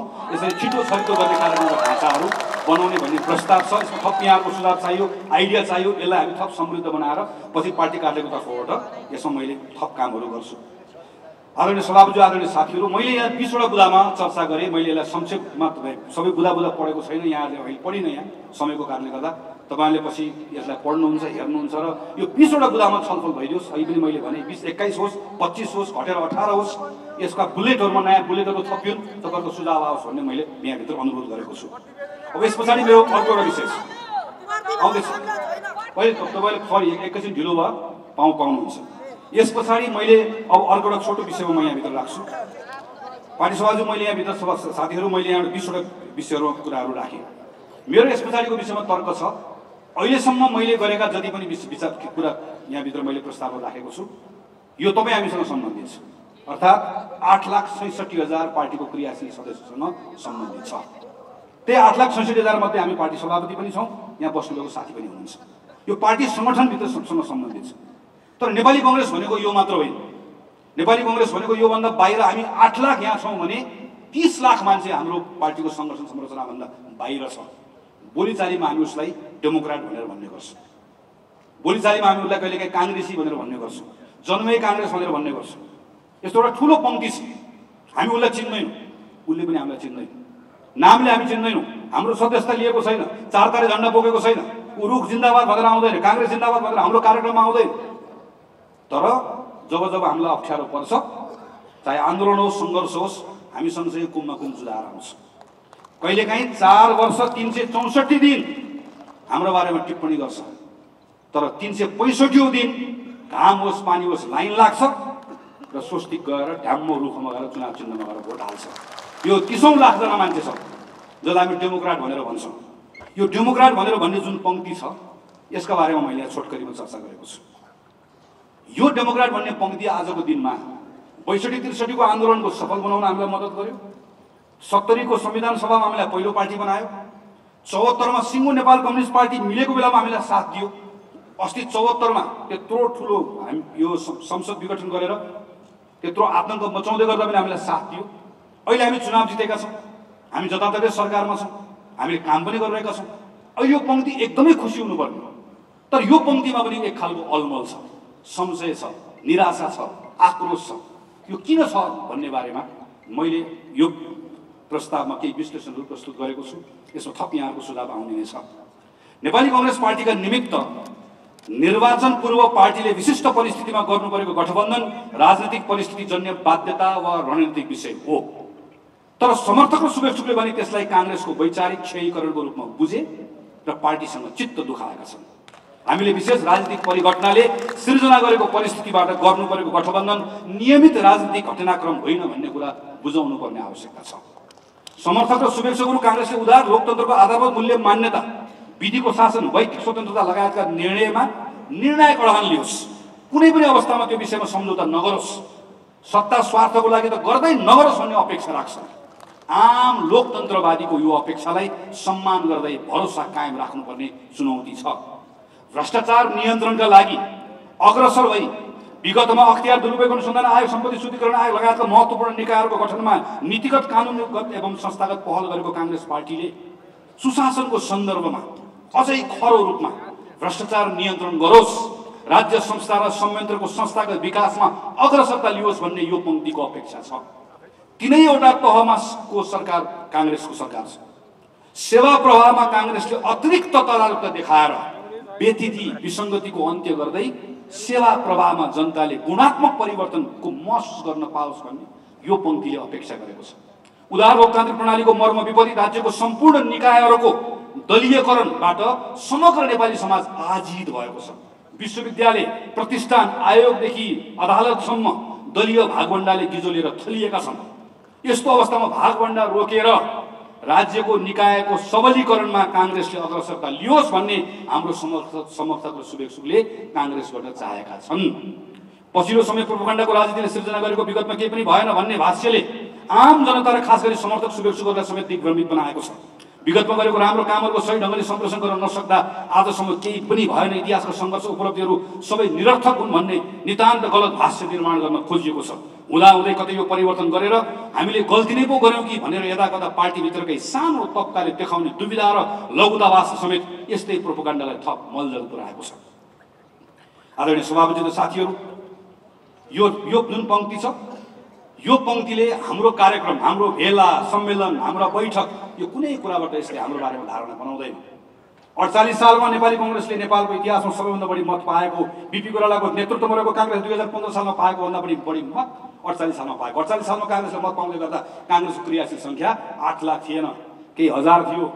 जुन जिल्लामा अहिले लाखको क्रियाशील कुरा गर्छु केही हजार थियो। नेपाल विद्यार्थी सङ्घ बाहेक सायद कुनै भातृ संस्था थिएन। कतिपय जिल्लामा पार्टीको कार्यालय थिएन, कोष थिएन। अहिले हामी जुन सङ्गठन भन्छौँ के पनि थिएन। तर पार्टीसँग नेता थियो, नेतृत्व थियो, पार्टीसँग विचार थियो, इतिहास थियो, पार्टीसँग कार्यक्रम थियो, भरोसा थियो, विश्वास थियो। त्यो बेला नेपाली कङ्ग्रेसले सबभन्दा बढी मत प्राप्त गरेको हो। यो डेमोक्रेट बन्यो। यो चित्त दुखाएको छ। यो काङ्ग्रेसको समर्थकले चित्त दुखाएको छ मैले भने।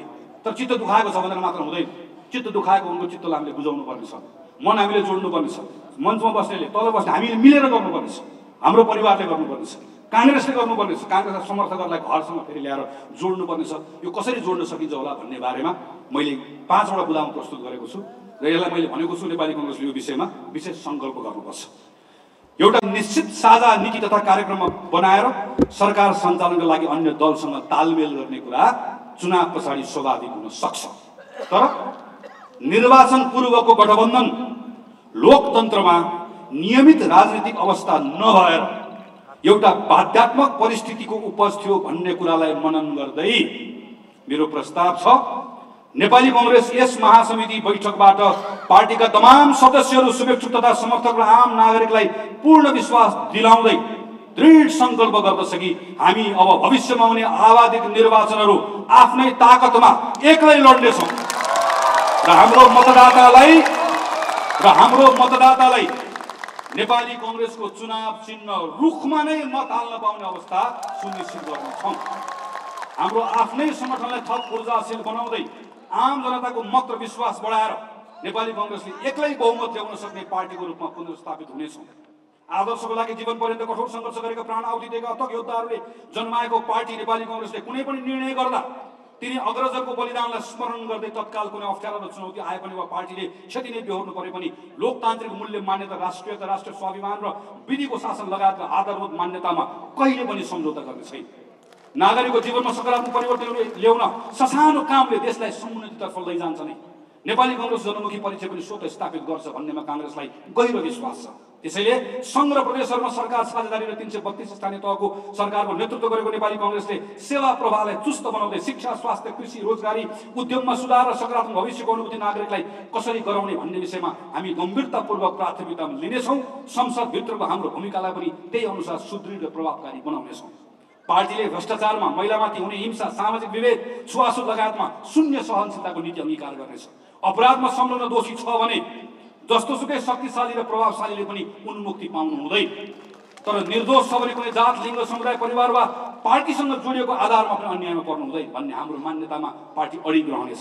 अख्तियारको दुरुपयोग, भ्रष्टाचार, आर्थिक अनियमितता, सार्वजनिक पदको दुरुपयोग जस्ता विगतमा भएका अन्य मुद्दाहरू, अनेकन मुद्दाहरू र नीतिगत भ्रष्टाचारको पनि निष्पक्ष अनुसन्धान र छानबिन गरी दोषीलाई कारबाही गरेर सुशासन कायम गर्न दृढतापूर्वक नेपाली कङ्ग्रेसले नेतृत्व गर्नेछ। सुशासन र सेवा प्रभावमा नेपाली कङ्ग्रेसले अग्रसरता लिनेछ। राज्यका संस्थाहरूमा दलीयकरण होइन, संस्थाहरूको सबलीकरण पार्टीको प्राथमिकता हुनेछ।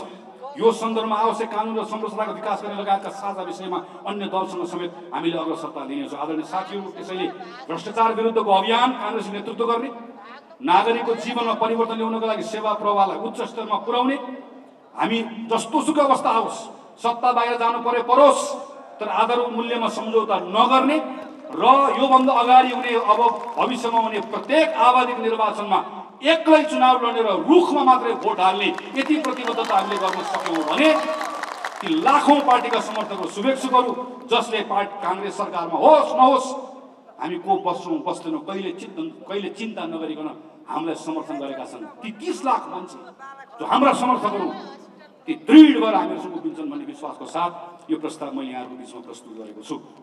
आदरणीय सभापतिज्यू, साथीहरू, अब यस पछाडि म छोटकरीमा केही विषयहरू राख्छु यो विषय पार्टीको विधानसँग सम्बन्धित छ।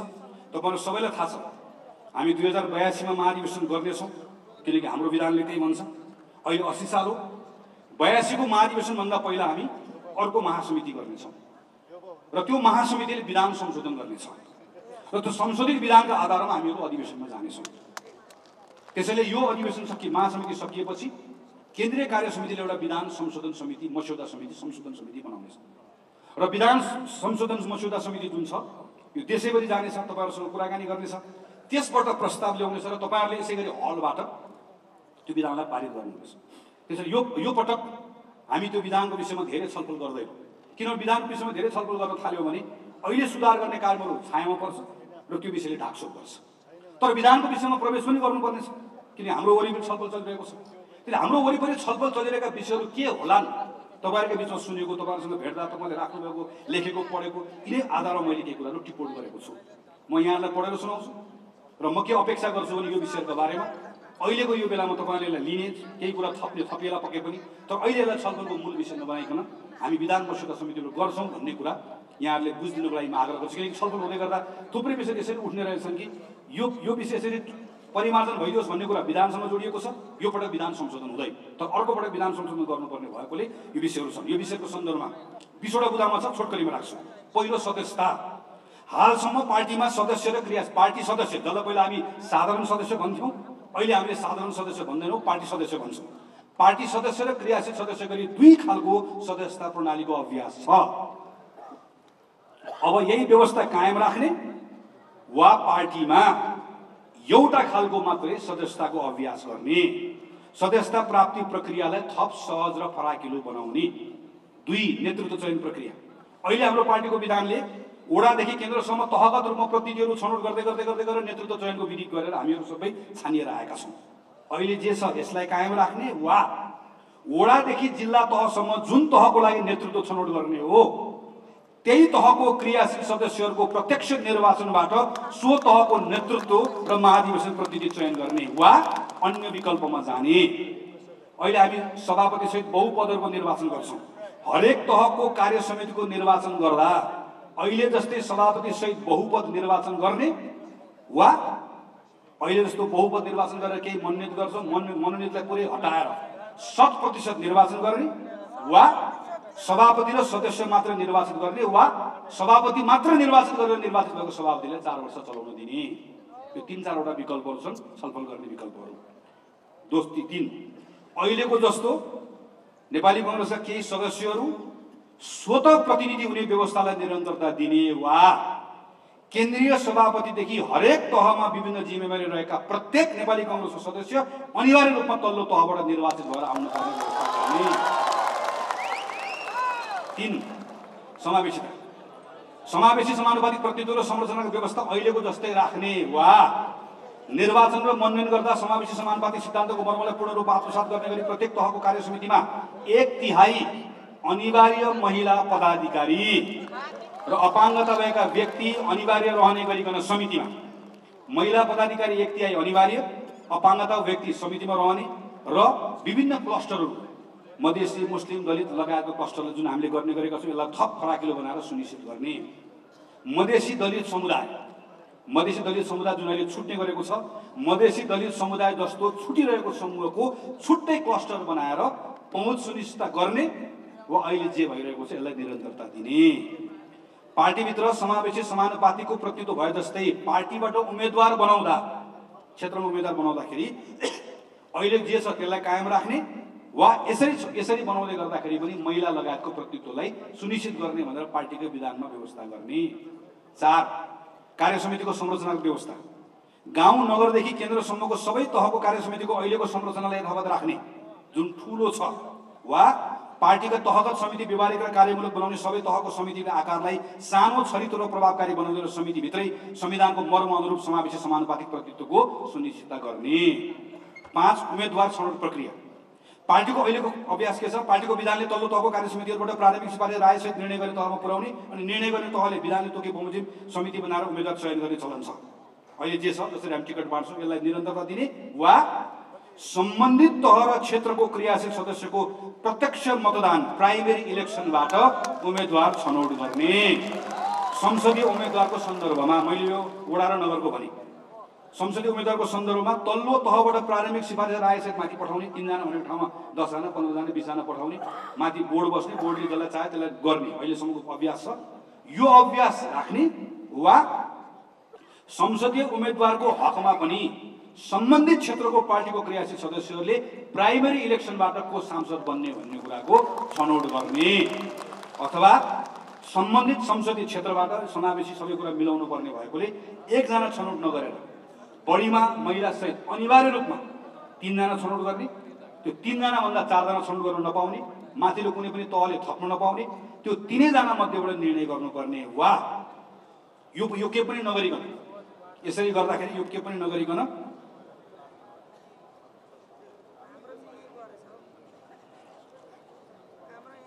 पार्टी म यसमा आए अर्को समानुपातिक सूचीमा यो के पनि नगरिकन पार्टीले योभन्दा फरक विधिबाट निश्चित विधि प्रक्रिया अपनाएर सर्वे वा अन्य तरिकाबाट यो विधि प्रक्रिया अपनाएर कसलाई उम्मेदवार बनाउँदै गर्दाखेरि त्यो मतदाताहरूले सबैभन्दा बढी आकर्षित गर्न सक्छ भन्ने विधि प्रक्रिया बनाउने, त्यसबाट छान्ने र त्यसको आधारमा उम्मेदवार चयन गर्ने, यो 4-5 वटा विकल्प मैले यहाँको बिचमा राखेको छु। र समानुपातिकको सन्दर्भमा पनि अहिलेको जस्तै पार्टीले छान्ने बनाउने वा समानुपातिक पनि जसलाई पाए त्यसलाई छान्ने नबनाइकन तलबाटै समानुपातिकको कुरा टुङ्ग्याउँदै लिएर आउने भन्ने पनि यहाँ मैले प्रस्ताव राखेको छु।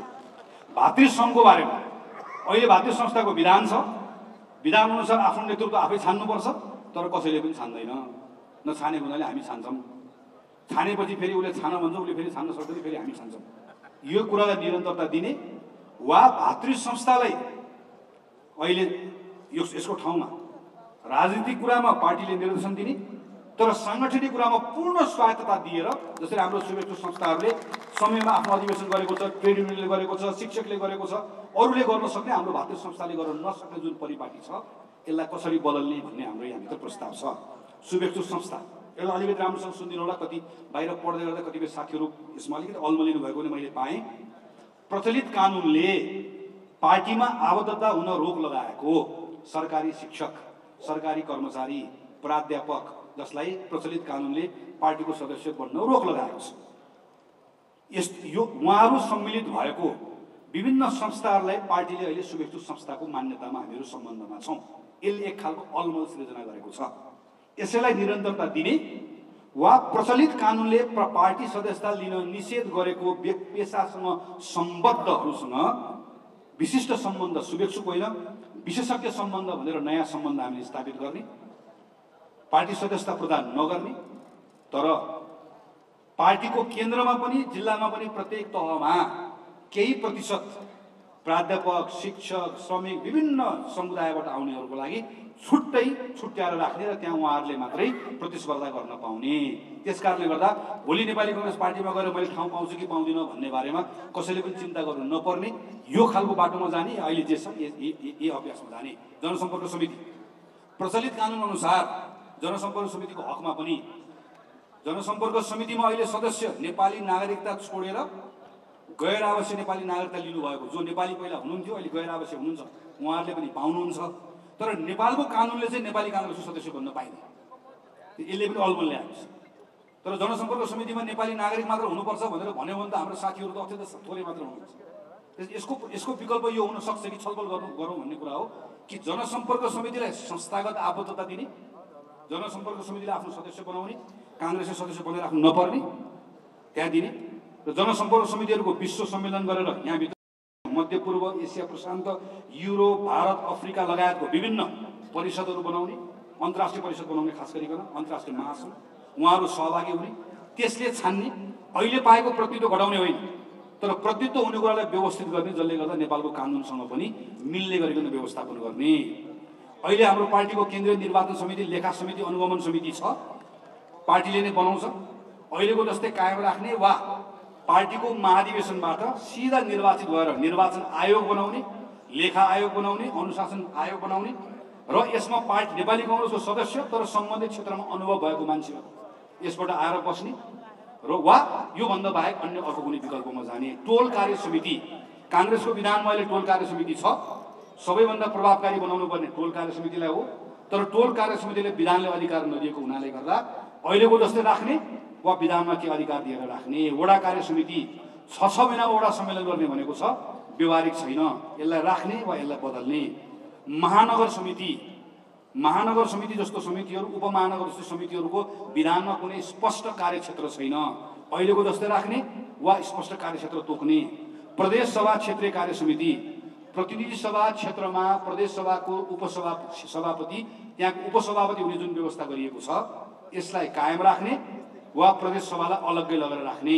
जिल्ला कार्य समिति, खास गरिकन यो जिल्ला कार्य समिति लगायतको विभिन्न ठाउँहरूको चाहिँ समितिहरूको काम कर्तव्य अधिकारको बारेमा अहिलेको जस्तो अवस्था राख्ने वा अहिले प्रदेश आइसकेपछि यसलाई थोरै बदलेर लिएर जाने। महाधिवेशन प्रतिनिधिको भूमिका विधानमा स्पष्ट बनाउने वा अहिले जे छ त्यसलाई राख्ने। महासमिति सदस्यको छनौट र विधि, जसको अप्ठ्यारो हामीले अहिले पनि भोगिरहेका छौँ।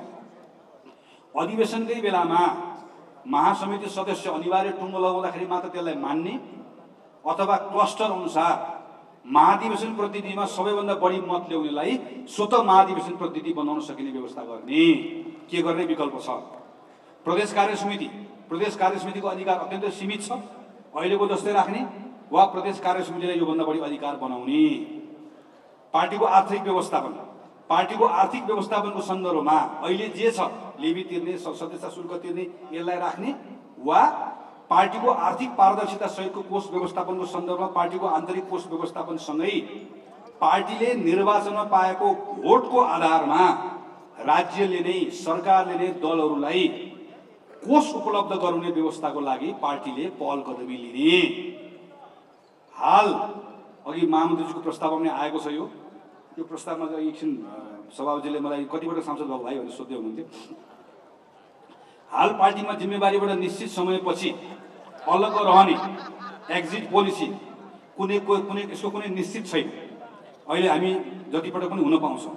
यस्तै अवस्था कायम राख्ने वा पार्टी प्रवेशको मापदण्ड र नीति, काङ्ग्रेस हुनको लागि केही मापदण्ड छ, यति वर्ष भएपछि तिमी क्रियाशील हुन पाउँछौ, यति वर्ष भएपछि तिमी सभापति हुन पाउँछौ, 10 वर्ष भएपछि केन्द्रीय सचिव हुन पाउँछौ भनेर प्रवेशमा मापदण्ड भएको जस्तै पार्टीबाट स्थानीय, प्रदेश र सङ्घीय तहमा राज्यको कुनै जिम्मेवारी वा शासकीय पदको पनि अवधि तोक्ने। एउटै व्यक्ति पटक पटक एउटै शासकीय जिम्मेवारीमा जाने परम्पराको अन्त्य गर्ने, कति पटक पाउने सोको अवधि तोक्ने वा अहिले जे छ यस्तै राख्ने। अन्तिम कुरा, तहगत मर्यादाक्रम र सदस्य संहिता, पार्टीको प्रोटोकल, जसको कारणले अहिले देशभरिको कार्यक्रम गर्न गाह्रो भएको छ। तपाईँहरूले बेला बेलामा जिल्लामा जाँदै गर्दाखेरि काङ्ग्रेसको प्रोटोकल भनेर भन्नुहुन्छ, त्यो केन्द्रीय कार्य समितिमा प्रस्तावित मात्रै। त्यो केन्द्रीय कार्य समिति प्रस्तावित भएर अहिले पनि छलफलको क्रममा छ। छलफल हुन थालेको 2 वर्ष भएको छ, छलफलकै क्रममा छ। बनाउने साथीहरू हाँस्दै हुनुहुन्छ। त्यस कारणले गर्दाखेरि यसको अहिले प्रस्ताव गरेको छ। यसलाई अहिलेको लागि हामी अस्थायी कसरी गर्ने टुङ्गो लगाइहाल्छौँ, तपाईँलाई अप्ठ्यारो पार्दैनौँ। तर पार्टीको विधानकै अनुसूचीमा मर्यादाक्रम राखिदिएपछि चाहिँ अधिवेशनपछि समस्या नहुने रहेछ। त्यसैले पार्टीको विधानमै पार्टीको मर्यादाक्रम के हुन्छ भन्ने कुरा अनुसूचीमा हामी विभिन्न ढाँचा राख्छौँ। क्रियाशील सदस्यको फर्महरू राखे जस्तै, हाम्रो झन्डा राखे जस्तै एउटा अनुसूचीमा राखिदिने, जसको कारणले गर्दा भविष्यमा कहिले पनि यो विषयको बारेमा कुनै पनि समस्या नआउने, यो गर्ने कि नगर्ने तपाईँहरूको बिचमा राखेको छ। आदरणीय साथीहरू, मैले अहिले 20 वटा बुदामा राखेका विषयहरू विधानसँग सम्बन्धित छ। मैले अघि पनि यहाँलाई निवेदन गरेँ, हामी यो पटक विधानको अन्तर्वस्तुमा छिर्दैनौँ। तर यो महासमितिको लगत्तै पछाडि हामीहरू विधान मस्यौदा समिति बनाउँछौँ। विधान मस्यौदा समितिले व्यवस्थित ढङ्गले देशभरि जान्छ। पहिलाको जस्तो अधिवेशनको मुखमा आएर विधान समिति बनाउने होइन, देशैभरि जाउँ। किनकि र यसमा देशैभरि जाउँ, साथीहरूको कुरा सुनौँ, त्यसमा साथीहरूको फरक फरक आएछ। अहिले मैले राखेका कतिपय कुराहरूमा यही अहिले छलफल गर्दै गर्दा अस्ति पार्टीको साथीले थपिदिनु भएको कुरालाई यहाँ कतिपय कुराहरू मलाई लागेको कुराहरू छ। तर मलाई लागेको कुरा मेरो कुरा, कतिपय साथी अर्कोलाई लागेको कुरा, यसो गर्दा पार्टीको राम्रो हुन्छ भन्ने लागेको छ। ती केही कुरालाई मैले टिपोट गरेको। तपाईँहरूको पनि भिन्न भिन्न रायहरू छ। यो भिन्न भिन्न रायहरूमध्ये पार्टीको आजको दिनको हाम्रो अवस्था, हाम्रो अवस्थिति, हाम्रो सन्दर्भ, हाम्रा चुनौतीहरू सबैलाई हेरेर एउटा उपयुक्त निष्कर्षमा हामीहरू पुग्नेछौँ भन्ने विश्वासको साथमा मैले यो प्रस्तुत गरेको छु। अन्त्यमा आदरणीय सभापतिज्यू, महासमिति सदस्य साथीहरू, करिब 8 दशक अघि हाम्रो अग्रजले परिकल्पना गरेको संविधान सभाबाट संविधान बनाउने सपना साकार भएर आज हामीसँग नेपाली काङ्ग्रेसको नेतृत्वमा बनेको सङ्घीय लोकतान्त्रिक गणतन्त्रको संविधान छ। यो व्यवस्था ल्याउनको लागि जसरी जनताले नेपाली कांग्रेसलाई स्नेह साथ दिएका छन् त्यसरी नै यो व्यवस्थाबाट देशको अवस्था बदल्न सक्छौँ भन्ने विश्वासको साथ त्यसको जिम्मा हामीलाई नै सुम्पेका छन्। बिपी कोइरालाले भन्नुभयो चाहिँ हामीलाई इतिहासको हतियार बन्ने सौभाग्य प्राप्त भएकोमा गर्व छ भने यही तथ्यबाट उत्पन्न भएको जिम्मेवारीबाट हामी कसरी मुक्त हुन सक्छौँ? हामीलाई कुनै किसिमको विश्रामको सुख प्राप्त छैन। इतिहास साक्षी छ नेपाली कांग्रेस पार्टीले नेपाली जनताले सुम्पेको हरेक युगान्तकारी र चुनौतीपूर्ण अभिभारा इमानदारीतापूर्वक र निष्ठापूर्वक निर्वाह गर्दै आएको छ। आज नेपाली कांग्रेस पार्टीकै काँधमा समुन्नतिको युगको समेत नेतृत्व गर्नुपर्ने अभिभारा छ। हामीले बनाएको संविधानको आदर्शमा उभिएर समुन्नति, स्वतन्त्रता र समतालाई प्रवर्तन गर्ने मार्गचित्र देखाएर आम नागरिकको हृदयमा नौलो जागरण र भरोसाको किरण छर्नुपर्नेछ। विगतमा जस्तोसुकै कठिन घडीमा पनि पार्टी नेतृत्वले जसरी कार्यकर्तालाई जागृत बनाएको छ र आम जनतालाई भरोसा दिएको छ, त्यसरी नै यो महासमितिबाट सन्देश दिनुपर्ने छ हामी सक्छौँ। समयले हामी प्रत्येक सदस्यबाट फेरि त्यही निष्ठा, उच्च नैतिक आदर्श र समर्पण खोजेको छ जुन हाम्रा अग्रजले कहिले कमजोर हुन दिएन। यसको लागि पार्टीलाई चलायमान बनाउनु पर्नेछ। सङ्गठनभित्र प्रत्येक सदस्यलाई ऊर्जा र न्यायको अनुभूति दिलाउनु पर्नेछ। समर्थक र शुभेच्छुको स्नेहभाव कायम राख्नुपर्नेछ र हामी गर्छौँ। थुप्रै द्वन्द्व, हिंसा र निरङ्कुश सत्तालाई झेलेर उदाएको सङ्घीय लोकतान्त्रिक गणतन्त्र नेपाललाई फेरि यही बेला अर्को सङ्कटको भूमरीमा फसाएर राजनीतिक अभिष्ट पूरा गर्न चाहने पश्चगामी शक्ति र पपुलिस्ट प्रवृत्तिले पनि फडा उठाउन खोज्दै गरेको देखिन्छ। मुलुकलाई पुनः पछाडि धकेल्न चाहने सबै शक्ति र प्रवृत्तिलाई पराजित गर्न पनि नेपाली कांग्रेस पार्टीभित्र र बाहिर दुवैतिर उही पुरानै उत्साह र ऊर्जा चाहिएको छ। देशको सबैभन्दा पुरानो र ऐतिहासिक महत्त्वका क्षणमा हरदम नेतृत्व लिँदै आएको पार्टी भएका कारण यहाँ भएका परिवर्तन र यसबाट जनताको जीवनस्तरमा पर्ने प्रभावप्रति कांग्रेसको ठुलो जिम्मेवारी छ। तर नेपाली कांग्रेस स्वयं संशयग्रस्त भएर अलमल्ले भने मुलुकभित्रका सबै समुदाय, जात जाति, भाषाभाषी र क्षेत्रका जनताले व्यक्तिगत र सामूहिक उन्नतिका लागि समान अवसर, साधन र स्रोत प्राप्त गर्न सक्ने लोकतान्त्रिक व्यवस्थाको निर्माण गर्ने पार्टीको गुरुत्तर दायित्व पूरा गर्न सम्भव छैन। आज सम्झना गर्नु परेको छ कि हाम्रा प्रातस्मरणीय शहीदहरूले आफ्नो जीवन उत्सर्ग समाजको आमूल परिवर्तनको लागि गरेका थिए। नेपाली कांग्रेस इतिहासको प्रत्येक पृष्ठमा निष्ठावान, देशभक्त र स्वाभिमानी कार्यकर्ताको त्याग, तपस्या र बलिदानका गाथाहरू छन्।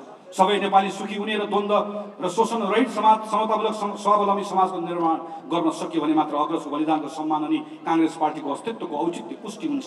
तसर्थ महासमितिको यो बैठकले पार्टीमा रचनात्मक हस्तक्षेप गरी नयाँ जागरण ल्याएर यसको औचित्य र विशेषतालाई पुनर्स्थापित गर्नुपर्नेछ। देश र पार्टीको लागि असहज परिस्थितिमा हुन गइरहेको यो बैठकले विचार र संगठनको अन्तिम तहसम्म पुगेर कांग्रेसभित्र व्याप्त संशयको निदान गर्दै पार्टीलाई स्पष्ट दिशा निर्देश गर्न सक्नुपर्छ। पार्टीभित्र र बाहिरका आम कांग्रेसहरूमा देखिएको उदासीनताको बादललाई हटाउँदै समुन्नत नेपाल निर्माणको अभियानमा एकजुट भएर अघि बढ्न आज हामीले प्रण गर्नु परेको छ। हाम्रै नेतृत्वमा बनेको संघीय लोकतान्त्रिक गणतन्त्र नेपालको संविधानको स्वामित्व लिँदै उच्च आत्मविश्वासको साथ यसको रक्षा र कार्यान्वयन गर्नेछौँ। समुन्नत नेपाल, सम्मानित नेपाली निर्माणको ध्येयमा सिङ्गो पार्टीलाई एकताबद्ध गर्दै हरेक तह, हरेक क्षेत्रमा क्रियाशील बनाउने छौँ। पार्टीलाई पूर्णतः विधि तिथिमा चलाउने, अभिलेख र मूल्याङ्कनको चुस्त प्रणाली बनाउँदै नयाँ पुराना सबै सदस्यलाई पार्टीभित्र समान अवसर र न्यायको अनुभूति गराउनेछौँ।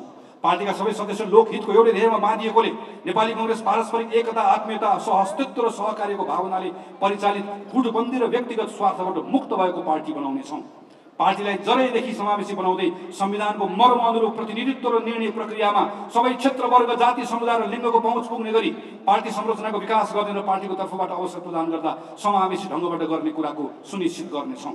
जनता र समुदायको विषय र चासोलाई विशेष प्राथमिकतामा राख्दै पार्टीमा बहस, संवाद, प्रशिक्षण, छलफल, अन्तर्क्रिया मार्फत पार्टीलाई विचारको केन्द्र बनाउनेछौँ। पार्टीका सदस्यहरूमा निरन्तर आफ्नो ज्ञानको दायरा वृद्धिका लागि उत्प्रेरित गर्न पार्टीमा यस्तो अवसर दिने संरचना बनाउनेछौँ। सबै किसिमका भ्रष्टाचारप्रति शून्य सहनशीलताको नीति लिँदै भ्रष्टाचार गर्ने व्यक्ति जतिसुकै शक्तिशाली भए पनि कानुन अनुसार दण्डित हुनै पर्छ भन्ने मान्यतामा नेपाली कांग्रेस पार्टी अडिग र अविचलित रहनेछौँ। पार्टीलाई सामाजिक रूपान्तरणको सम्भाग बनाउने, महिलामाथि हुने हिंसा, जातीय विभेद र छुवाछुत लगायतका सामाजिक कुरीति विरुद्ध अग्रसर रहँदै पार्टीका अभियानलाई सामाजिक आन्दोलनसँग जोड्नेछौँ। पार्टीले आफूले नेतृत्व गरेको सबै तहको सरकार सञ्चालनका लागि सुशासनलाई मन्त्र बनाई जनतालाई निरन्तर तिनका मुद्दासँग जोडिएको अनुभूति गराउनेछौँ। अवसर पाएको बेला अब्बल सेवा मार्फत भविष्यप्रतिको भरोसा दिलाउनेछौँ। पार्टी संगठन र समर्थक शुभेच्छुको ताकत र आम जनताको विश्वासमा आगामी आवधिक सबै तहको निर्वाचनमा पार्टी एक्लै लडेर पार्टीलाई पुनः एकल बहुमत सहितको लोकप्रिय पार्टीको रूपमा स्थापित गर्नेछौँ। तमाम लोकतन्त्रमा आस्थावानहरूको एकमात्र विश्वासिलो र आम जनताको भरपर्दो पार्टी बनाउनेछौँ। त्यसैले आदरणीय सभापतिज्यू, आदरणीय महासमिति सदस्य साथीहरू, नेपाली कांग्रेसलाई यति गरेर 2006 सालको जस्तो क्रान्ति चेत, 2015 सालको जस्तो प्रगतिशील र समावेशी सोच, 2048 सालको जस्तो लोकप्रिय मत, 2062-63 को जस्तो सर्वस्वीकार्य नेतृत्व भएको हाम्रो गौरवशाली विगत तथा अग्रजहरूको बलिदान, अकल्पनीय सङ्घर्ष, त्याग र परिश्रमबाट प्रेरणा लिँदै आजको समयको चेत बुझेर नवीन पुस्ताले विश्वास र भरोसा गर्न सक्ने सुनौलो भविष्यतिर उन्मुख स्पष्ट ध्येय भएको व्यवस्थापनमा अब्बल, गतिशील र आधुनिक सङ्गठन बनाउनेछौँ।